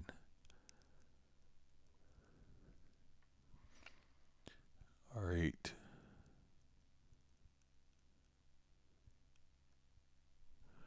All right, so we see Drums Clark says he'll be using his Cubase products this fall for school semester in spring. He's a music major, percussion performance, 3rd year this fall. Congratulations, I was a music major as well. You can't get a job with it. So, but it's great. Yeah. All right, so I think that we are out of, all right, so a couple more comments coming in. So we see Gerald just saying, great stream as always, a lot to go over later today. Thanks for all you do, Greg, and thanks to Jazz Dude and Cubase Index, Jan, for all that y'all do. Great, have a great weekend. So.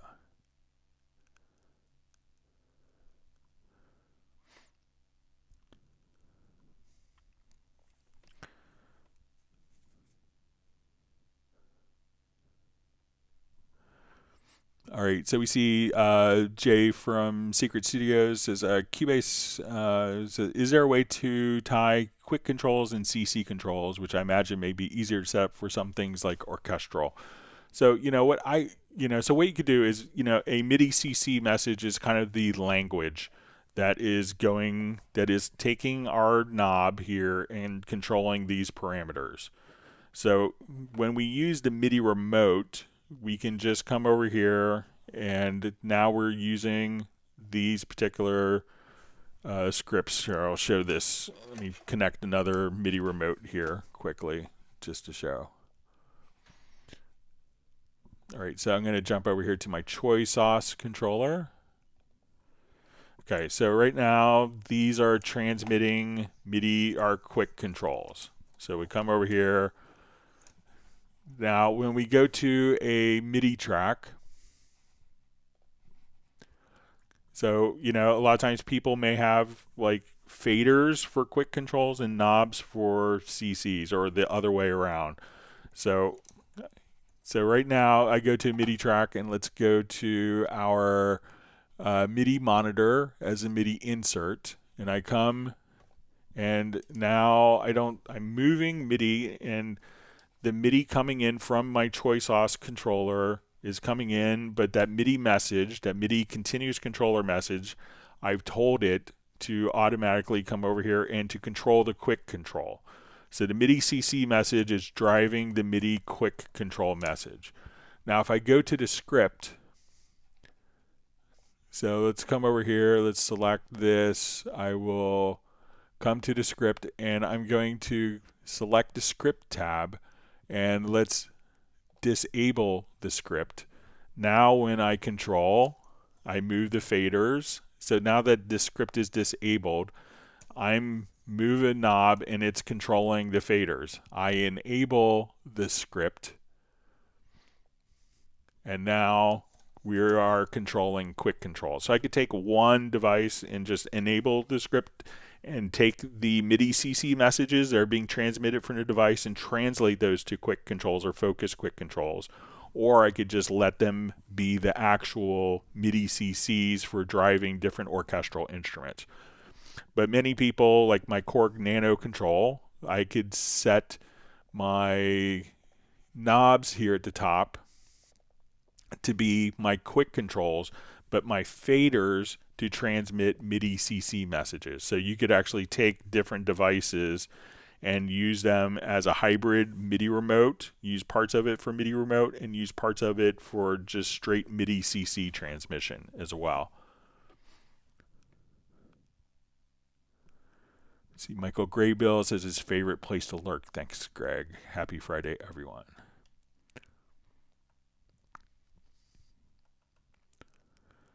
All right, we'll see if there's any other questions that sneak in. If not, we'll wrap up just a couple minutes early. Thanks, everyone, for the great questions. And again, I hope everyone's learned a new tip or trick.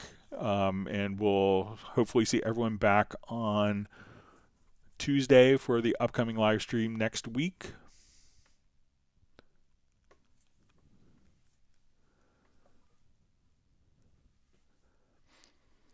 All right, so I think we are finally out of questions. Thanks again. I appreciate everyone spending part of your morning, afternoon, evening learning more about Steinberg products. I really appreciate it, and I always feel incredibly fortunate to be part of such a wonderful community. And we'd like to thank everyone for all the great questions again, and let other people know, tell your friends, and we'll be back on Tuesday answering more questions. So with that, we will go ahead and wrap up. Everyone have a wonderful weekend. Please stay safe and healthy, and we'll see you back on Tuesday.